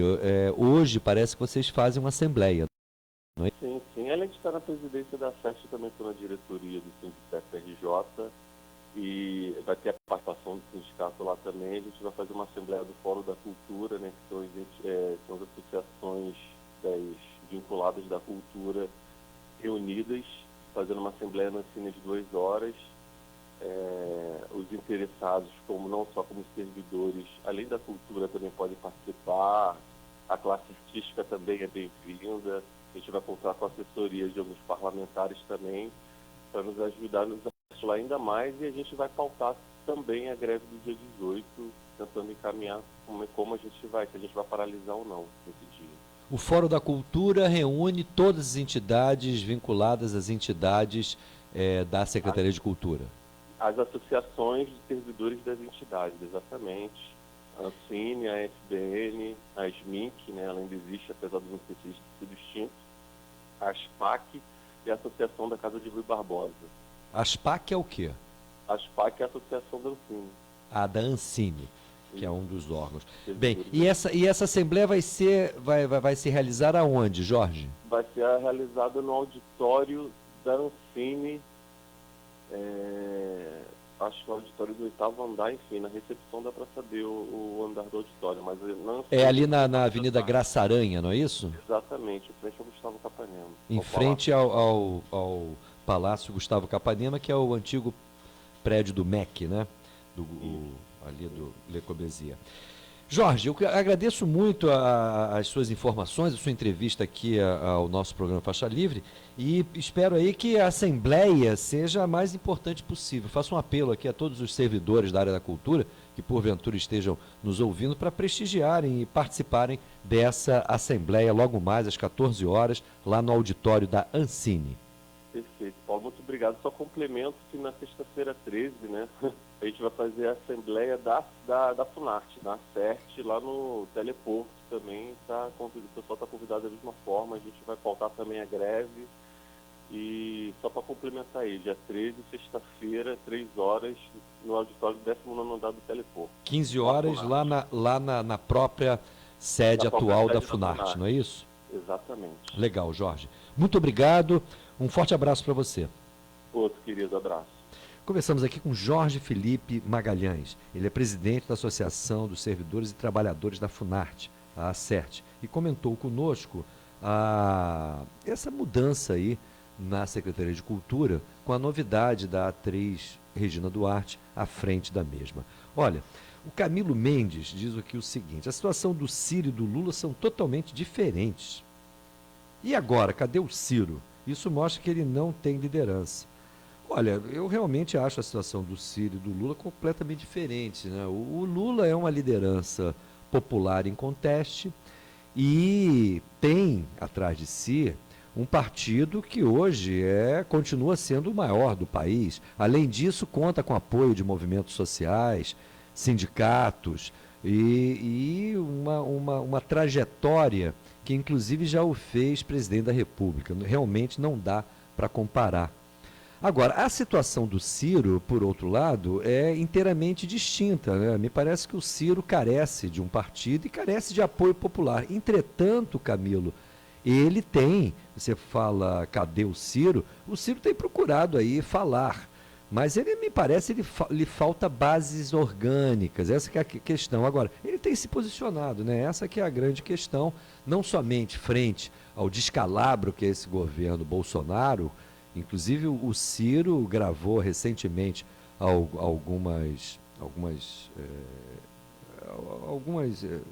pronunciamentos que são veiculados aí pelas redes digitais, com ataques muito fortes, inclusive esse dito apoio de oficiais generais ao senhor Bolsonaro.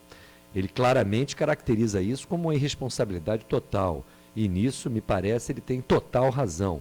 E o problema é que falta ao Ciro uma maior visibilidade, não é isso? Além do que o Ciro, ainda que eu tenha discordâncias com a sua abordagem sobre a questão econômica, ele tem procurado desenvolver, inclusive na campanha eleitoral de 2018, ele me parece foi o candidato que melhor procurou se colocar frente ao dilema econômico brasileiro.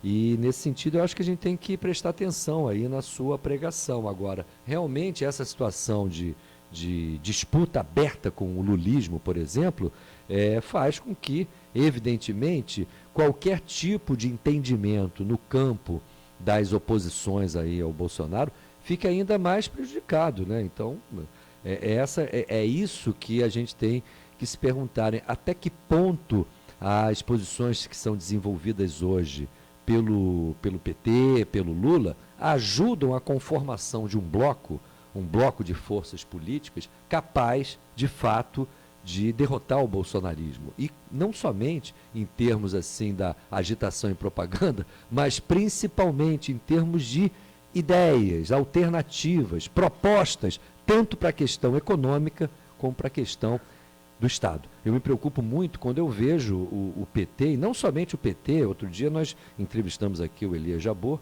professor que é vinculado ao PCdoB, com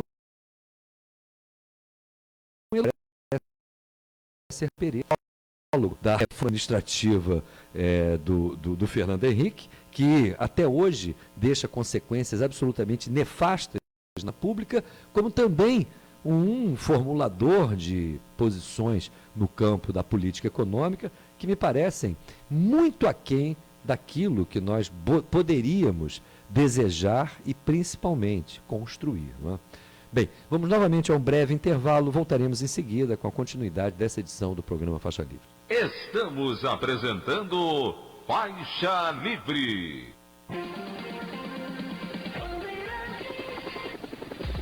Trânsito. O ouvinte que sai da Zona Norte com destino ao centro já se depara com congestionamento na Avenida Rádio Oeste, vindo desde a altura do Maracanã até a próxima estação de São Cristóvão. Ganha tempo quem faz uso da faixa reversível, então vindo da Tijuca, Avenida Marechal Rondon, a Rua São Francisco Xavier. Logo depois do Colégio Militar, vai acessar a Avenida Heitor Beltrão para sair mais à frente na Praça da Bandeira, evitando o congestionamento que está na Radial. A Rua Visconde Niterói, Margiana Mangueira, também pode ser alternativa. Começou o Antecipa a Semana do Consumidor na Fast Shop. Os produtos mais desejados, com até 35% de desconto. Compre agora mesmo pelo app e receba em casa. Ou vá a uma loja Fast Shop. Flipe Macom para a Rádio Bandeirantes, 1360 AM. Bandeirantes. por um Brasil mais forte, justo e transparente. A sociedade não aceita mais uma administração pública ineficiente e que a corrupção e a ilegalidade fazem parte do dia a dia dos jornais. O Brasil precisa de moralidade e profissionalismo, de servidores públicos éticos e competentes. Precisamos acabar com o clientelismo e a terceirização nos órgãos públicos. Não é justo que o Brasil seja administrado por alguém que não foi eleito e nem fez concurso público. Quem passa num concurso público tem legitimidade e competência para ocupar esse espaço e ajudar a construir um Brasil melhor. São esses brasileiros os responsáveis pela defesa do interesse nacional, fiscalizando os agentes públicos e privados, elaborando políticas públicas e controlando o cumprimento da lei. Não podemos permitir o desmonte das carreiras de Estado em favor de interesses político-partidários. Valorizar o servidor concursado efetivo é preservar as liberdades democráticas e os direitos do cidadão. Movimento Nacional em Defesa do Estado Brasileiro. Você, ouvinte do programa Faixa Livre, pode ajudar a mantê-lo no ar. Faça a sua contribuição diretamente na conta do Banco do Brasil, agência 0183, dígito X, conta corrente número 14426, dígito 2. Esta conta encontra-se em nome da Associação de Engenheiros da Petrobras, a EPET, uma das nossas entidades patrocinadoras, mas seus recursos são exclusivamente utilizados para a manutenção do nosso programa. Petróleo, eles estão de volta. No Brasil Colônia levaram nosso ouro e agora estão levando nosso petróleo e gás. Voltaram, não para pagar a conta ou pedir desculpas, mas porque agora querem o pré-sal. Portugal com a Petrogal, Espanha com a Repsol, Inglaterra com a BG Group, Holanda e Inglaterra com a Shell. Pelos leilões da ANP, as empresas estrangeiras já detêm metade do nosso petróleo. Reaja, o petróleo tem que ser nosso.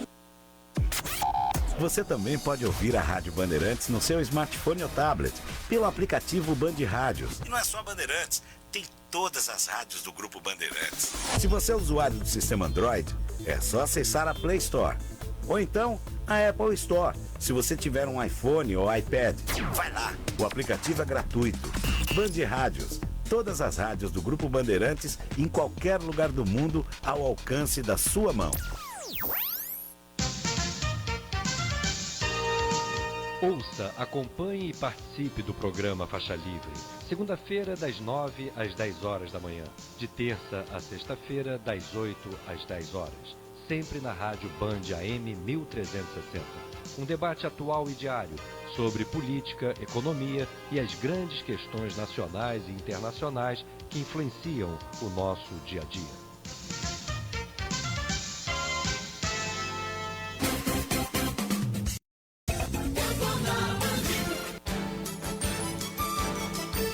Voltamos a apresentar Faixa Livre. Estamos de volta, ouvintes, e eu registro aqui que a Associação Cultural José Martí, aqui no Rio de Janeiro, abriu inscrições, conforme a gente vem anunciando, para a 15ª Brigada Internacional de Solidariedade a Cuba, que será realizada no dia 1º de maio. As inscrições são feitas através do e-mail majasimões, sem o tio, né, @gmail.com. Então, todos os interessados podem enviar aí um e-mail para esse endereço eletrônico. Repetindo, majasimões, tudo junto, @gmail.com. Aliás, temos aqui uma participação justamente do Simões e da Maria Antonieta, que nos dão bom dia aqui e registra que o programa, como sempre, mantendo excelente qualidade. Muito obrigado, Simões e Maria Antonieta. Olha, o Arthur de Itaipava pergunta o seguinte: Passarinho, quem são os deputados e senadores que compõem a bancada da bala? Olha, eu não tenho aqui de cabeça essa lista, mas são, por exemplo, tem aquele senador olímpio que foi eleito lá por São Paulo, agora nas eleições de 2018, que é uma liderança importante. Temos aquele capitão Fraga, por exemplo, que ele era da bancada da bala e concorreu a governador do Distrito Federal, por exemplo. Ele não foi eleito, mas ele é um cidadão aí que pontifica nas hostes bolsonaristas, inclusive articulando aí uma série de uma série de interesses, ainda que ele não seja mais parlamentar, uma série de interesses dessa base bolsonarista dentro do Congresso. Ele, inclusive, é constantemente citado aí para algum cargo importante no próprio governo. Eu vou interromper aqui a leitura aqui dessas participações dos nossos ouvintes, porque na ponta da linha nós vamos conversar agora com o professor Dércio Garcia Munhoz, professor de Economia da Universidade de Brasília. Professor Dércio, bom dia. Professor Dércio, você me ouve? Algum problema aqui com a ligação. Enquanto isso, então, eu retorno às participações dos ouvintes. O Fábio Lemos nos diz o seguinte: bom dia. Bom dia para você, Fábio. Lula sempre foi um burguês disfarçado de trabalhador e por isso sempre falam que ele é a esquerda da boca para fora. E não só ele, vários estão na mesma situação. E, infelizmente, muitos o admiram e até idolatram como senhores da liberdade, o que nunca foram. Ciro Gomes, por sua vez, é uma farsa. Ele é a mesma coisa que o Bolsonaro, só que com a publicidade da esquerda. Olha, Fábio, a trajetória do Lula, uma vez presidente, ele claramente optou aí por um caminho de conciliação.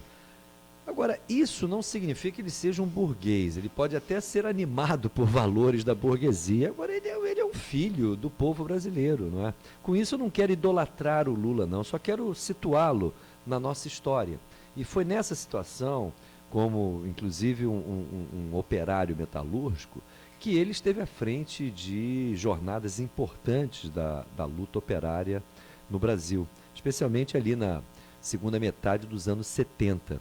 Isso não nos permite, por exemplo, nem defendê-lo de forma acrítica, evidente, como também não nos permite determinadas caracterizações que não condizem com a sua própria trajetória. Me parece que o Lula, como um político, ele tem resistência a se assumir como uma pessoa de esquerda. Várias vezes, inclusive, ele já falou que não é de esquerda. Agora, ele sempre esteve à frente de um partido que era de esquerda, que era o Partido dos Trabalhadores. Isso acabou trazendo, eu acho que, deformações ao partido. Mas isso não nos permite caracterizá-lo como um burguês. Eu prefiro dizer que ele é um político da conciliação de classes e que acabou sendo vítima dos seus próprios erros, né? Vítima em que sentido? É evidente que essa ofensiva que a burguesia organizou contra o PT, contra ele mesmo, tem evidentemente suas razões.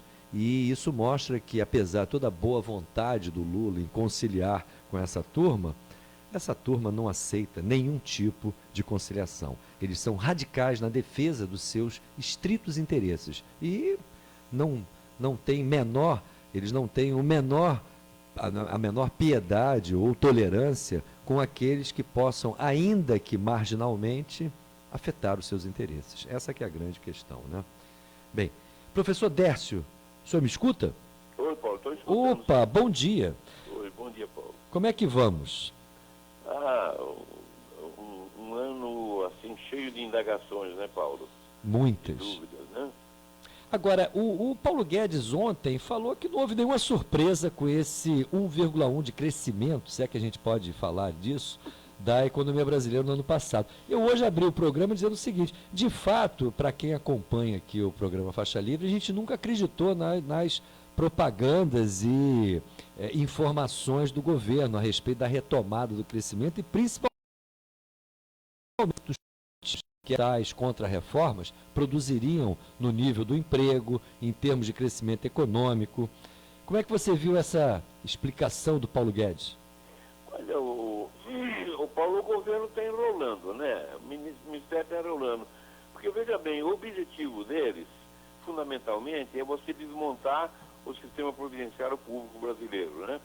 Então, quando você fala assim, vou fazer em 20 anos uma economia de 3 trilhões e 400, significa que você vai deixar de pagar às famílias benefícios previdenciários a que tem direito nesse valor.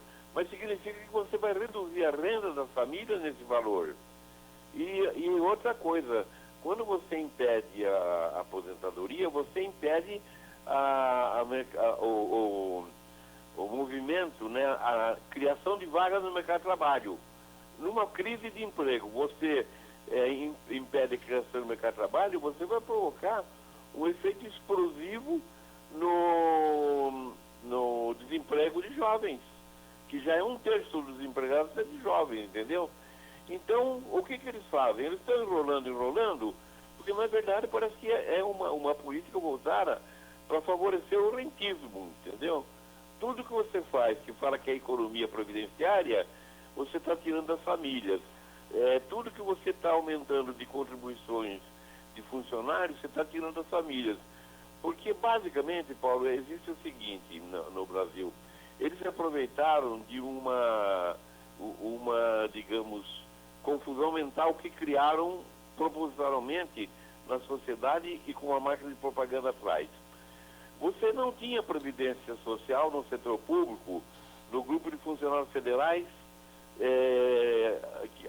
assumidos antes de 2003. E você não tinha, na maioria dos estados, também um sistema previdenciário. A hora que você quer criar, a primeira pergunta que se faz é a seguinte: bom, e o passivo previdenciário? Ou seja, a responsabilidade pela previdência do tempo decorrido até hoje.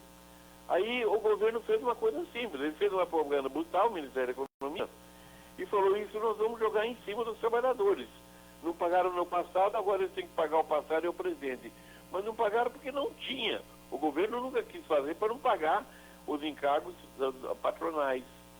Então, quando ele vem com essa política toda, ele está reduzindo brutalmente a massa de rendas disponível das famílias e, consequentemente, o nível de emprego. Então, eles estão jogando o país numa crise mais profunda. Infelizmente, é essa a perspectiva. Independentemente do problema de que nós estamos com o risco de perder o mercado da China de soja, né, e provocar uma crise brutal no interior, no agronegócios, porque os americanos querem exatamente retomar de volta o mercado chinês de soja. Temos o programa, o programa da carteira profissional verde e amarela, que na verdade é uma informação. Por quê? É porque, como você vai ter um desemprego explosivo na juventude, você vai dizer assim: os jovens agora não vão pagar INSS. Para você dar emprego para o jovem, tirar emprego das pessoas mais velhas, que têm família, filhos, etc. Então, você vai o quê? Aumentar o desemprego nas pessoas de maior idade e vai impedir que cresça tanto o desemprego no jovem. Então, você veja, toda uma política dirigida assim, cronometrada, para você ir levando o barco e conseguir aquilo. Quer dizer assim, o problema é exatamente você fazer o modelo chileno de previdência, que é uma das coisas, né? A outra coisa é que você, gastando 1 bilhão por dia de juros, ele quer tomar da renda do trabalho, fundamentalmente, um valor suficiente para cobrir isso. É impossível. Ora, 1 bilhão são 350 bilhões, 400 bilhões, 320 bilhões tem estado assim, por ano de despesas de juros. Ora, se a receita do governo deve ser 1 trilhão e 200, inclusive com previdência, você tem os juros representando hoje, no mínimo, 1/3 da receita do governo. Então nós estamos todos numa embromação grande, entendeu? Querendo levar o barco não sei para onde. É uma situação muito preocupante, independentemente dos efeitos do coronavírus, né? Agora, é enrolação ou é desestruturação? Porque eu posso traduzir o que você falou em termos de processos permanentes de fragilização da demanda agregada, desmonte de estruturas estatais passíveis de serem instrumentos de desenvolvimento e, ao mesmo tempo, essa aposta na economia internacional, em última instância, através de investimentos, através das exportações, para catapultar a economia brasileira. Isso aí não é completamente contraditório com a realidade que a gente está vivendo? Eu vejo muitos os analistas aí da mídia dominante falarem que o grande problema hoje é que se trata de recuperar a confiança. Como é possível recuperar a confiança de investidores privados num quadro como esse que nós estamos vivendo? Ô Paulo, veja bem, essa história de faça a reforma da Previdência e vamos recuperar a confiança. Virão os investimentos e nós vamos recuperar a dinâmica econômica. Essas coisas todas, veja bem, não tem nenhuma fundamentação lógica, entendeu? O ano passado, os estrangeiros acreditaram no Brasil e trouxeram 50 bilhões de dólares. Ora, você sabe que não é investimento.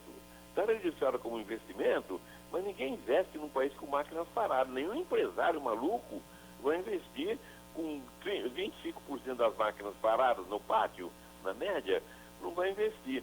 Então nós estamos sendo enganados também por isso. Esse investimento estrangeiro é capital financeiro.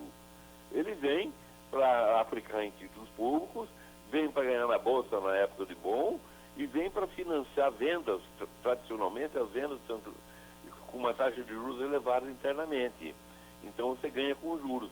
É um capital financeiro que desde os anos 90 vem sendo registrado como investimento direto, como se fosse isso, e na verdade foi um elemento da estratégia do sistema financeiro internacional de você fazer com que os países com esses, pagando rentabilidade alta e atraindo capitais de curto prazo, eles tivessem um colchão de reservas internacionais que desse garantia de conversibilidade cambial para os aplicadores de curto prazo, os especuladores, poderem levar os juros ou, em momentos como o atual, levar o capital embora também. Então você vê, todo um esquema absolutamente artificial.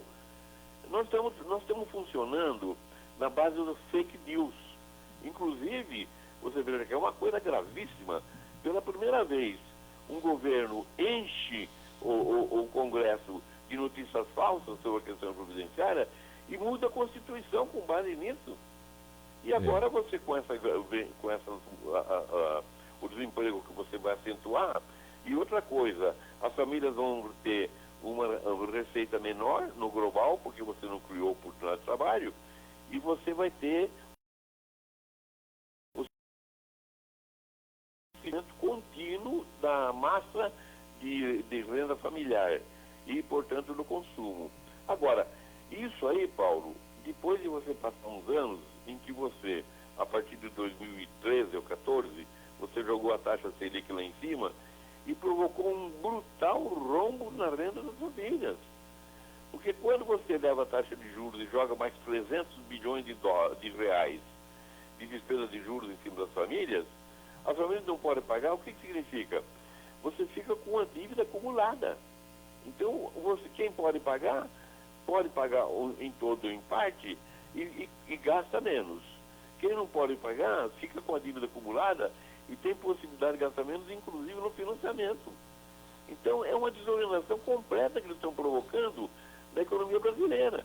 E foi iniciado pelo Meirelles, quando eles pegaram o governo da Dilma e falaram que tinha 74 bilhões que eles não tinham debitado, colocaram corretamente como despesa orçamentária.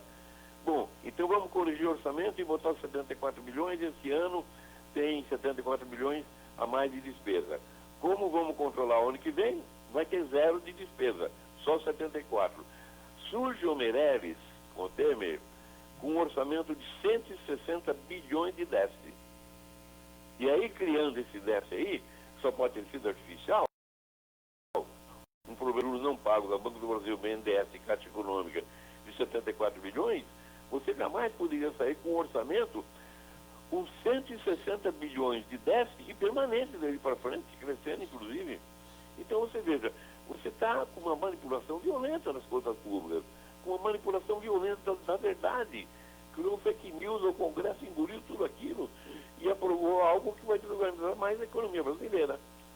Eu vejo tanto essa turma falar em recuperação de confiança e aplacar expectativas negativas. Eu fico perguntando, as faculdades de economia atualmente ministram algum tipo de cadeira de psicologia?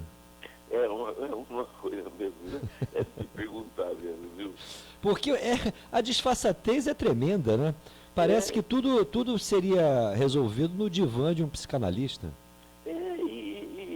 Assim, a incapacidade de fazer uma análise objetiva dos dados é coisa incrível. Quando o governo joga um dado assim, o que acontece? Geralmente vem alguns economistas ligados ao mercado e vem com aquelas projeções malucas de 20, 30 anos, como fizeram nos anos 90, na época em que o FHC provocou também uma redução brutal, um desemprego grande entre os jovens para a reforma 98, né? Eles vêm com aquelas projeções malucas de 20 e 30 anos e dizer que o caos está lá na frente. Então eu vou lhe contar, o problema grave que está acontecendo é que você praticamente perdeu a capacidade do jornalismo investigativo.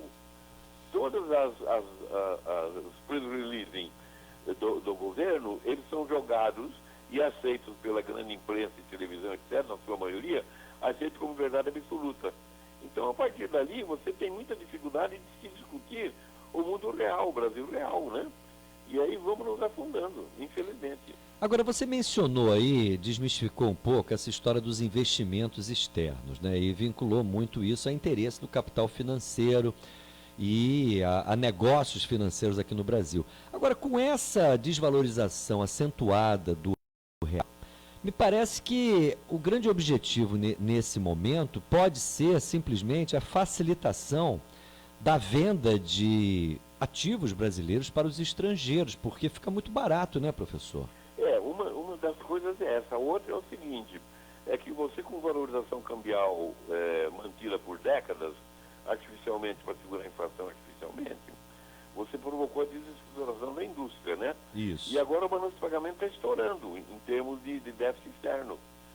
Então, você está com um déficit em contas correntes de 50 bilhões. Dependendo das coisas, ele pode até dobrar no ano 2020, não sei.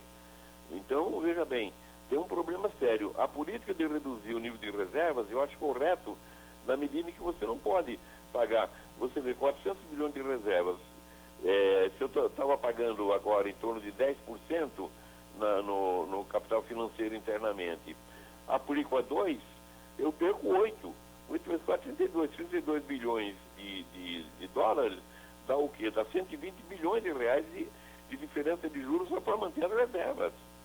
Então você reduzir as reservas é uma coisa interessante. Se isso aí está no radar do governo, não sei, porque há pouco de racionalidade no radar da área econômica. Agora, se você realmente for desvalorização, você vai provocar uma redução dos custos da aquisição de patrimônio interno, né? Mas eu não sei se eles estão querendo vender essas coisas todas. Estão querendo vender a Eletrobras porque é uma empresa altamente lucrativa, né? E não digo os 15 bilhões desse ano, mas ela pode dar 10 bilhões, digamos, de lucro, continuar dando. Agora, querem vender a Eletrobras com a proposta mais absurda do mundo. Eu vou receber 12 bilhões no Tesouro, 12 ou 16, uma coisa assim, e esse dinheiro eu vou dar à empresa que comprar a Eletrobras como subsídio para não aumentar o preço da energia. Veja só que coisa incrível, entendeu? É uma coisa para o Ministério Público deveria ter levantado, inclusive, imediatamente, uma investigação sobre isso, né, Paulo? Mas essa aventura das privatizações, desde os anos 90, elas são recheadas de casos como esse, né? São. Não, Vídeo que aconteceu no próprio setor elétrico, né? Como que as tarifas foram elevadas, como a turma transferiu o lucro para o exterior e como o serviço ficou precário, né? Não, e você estrangulou as empresas primeiro, para desmoralizar as empresas, você não deixou aumentar capital, nem pegar empréstimo externo, nem conseguir empréstimo interno. Então você estrangulou para você desarticular operacionalmente, e a partir daí você tem que vender, senão não tem telefone, coisas desse tipo, né? O que estão tentando fazer agora com o INSS, e estão tentando fazer com os Correios, coisas assim, né? Você desorganiza, desestrutura, e o que você vai fazer no mercado de trabalho com essas mudanças da Previdência mais a verde amarela, você vai desorganizar o mercado de trabalho. Você já imaginou você poder ter empregado que não paga INSS e paga só 2% de fundo de garantia? Eu estive no Rio, rapidamente, mas em alguns lugares, aqueles restaurantes pequenos, a gente perguntou, mas como é? Você é da onde? Não sei como é. Ah, eu estou aqui, estou contente, só que eles estão mandando todo mundo embora. Isso. Sabe o que significa? Mandando embora, de um jeito ou de outro, a lei fala que não pode. E falei, ele pediu demissão, né?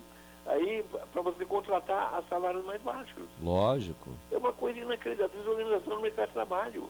Toda a política econômica que nós temos visto nessas últimas décadas tem sido no sentido de você enfraquecer o trabalhador, entendeu? Por quê? Para reduzir o custo do salário.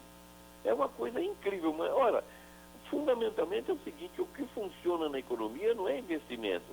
Ninguém investe por investir. É a demanda.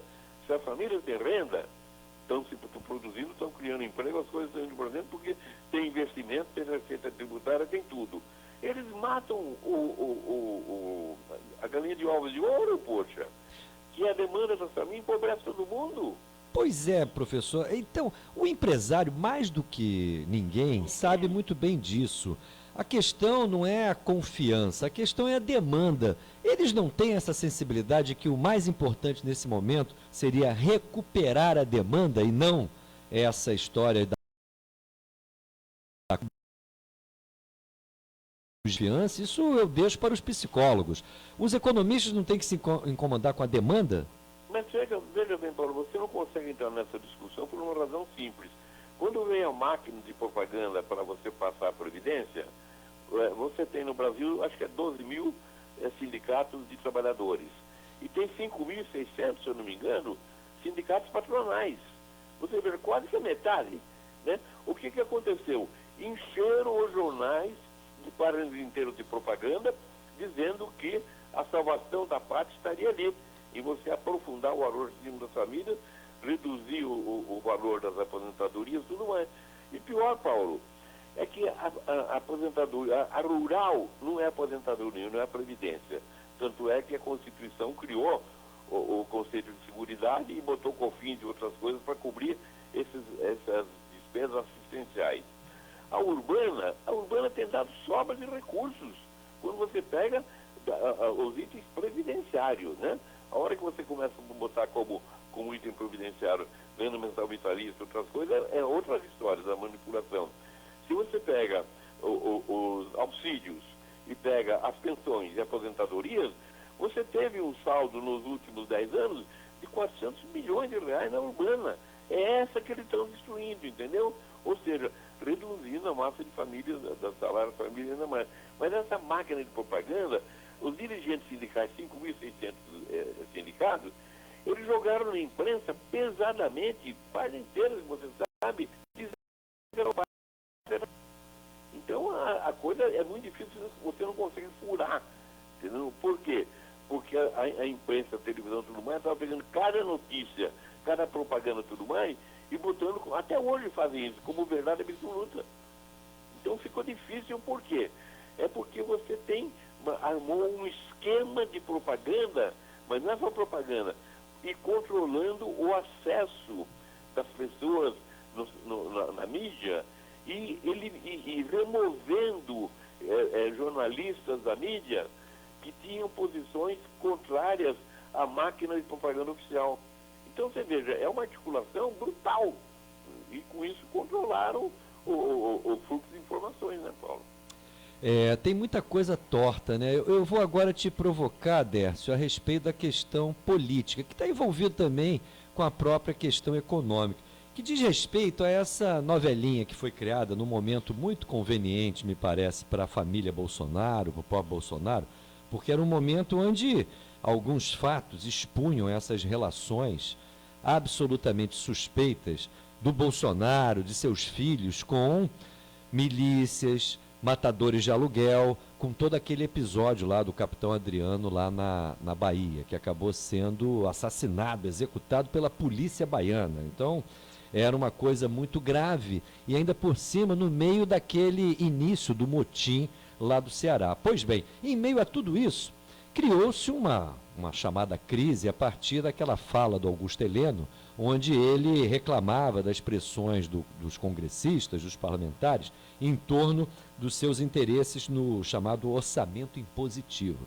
Aí foi um bafafá, a oposição já assumiu a defesa do Congresso, do Supremo, como se isso fosse o mais importante para a defesa da democracia brasileira real, abstraindo que o Congresso e o Supremo têm sido fiadores de um processo recente, desde o impedimento da Dilma, que nos joga num campo muito inseguro, sob o ponto de vista institucional.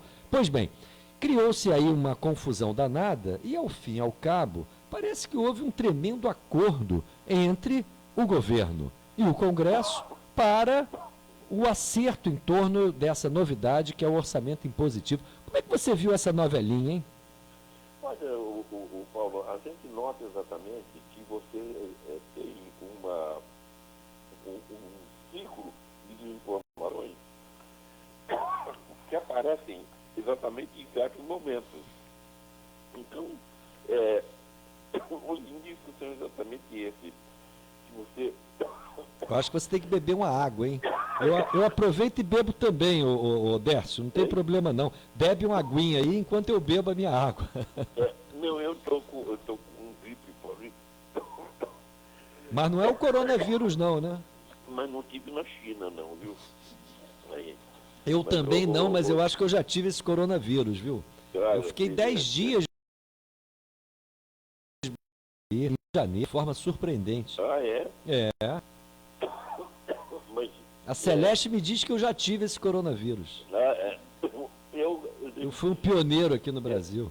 Eu nem saio, porque se eu saio assim agora, o que acontece?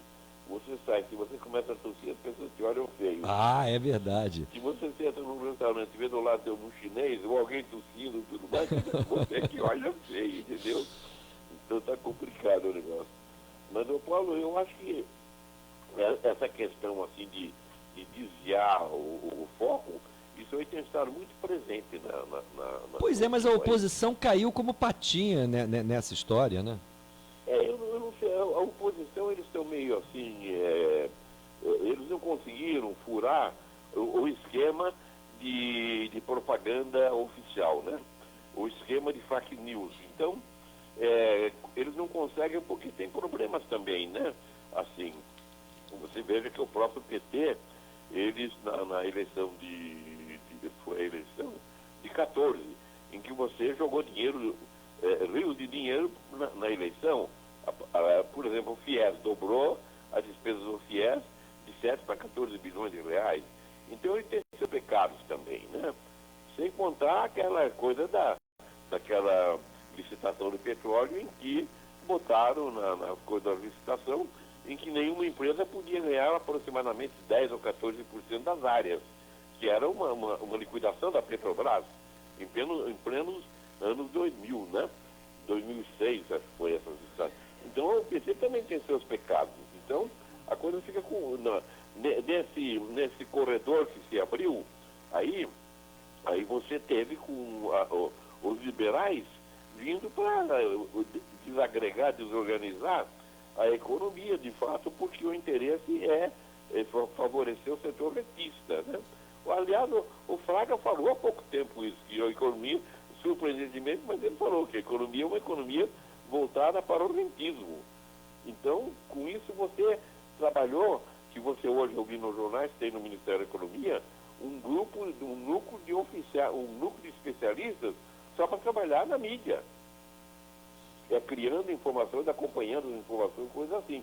E outros no palácio, né, Paulo? Então você vê que a oposição ficou sitiada pelos seus pecados também.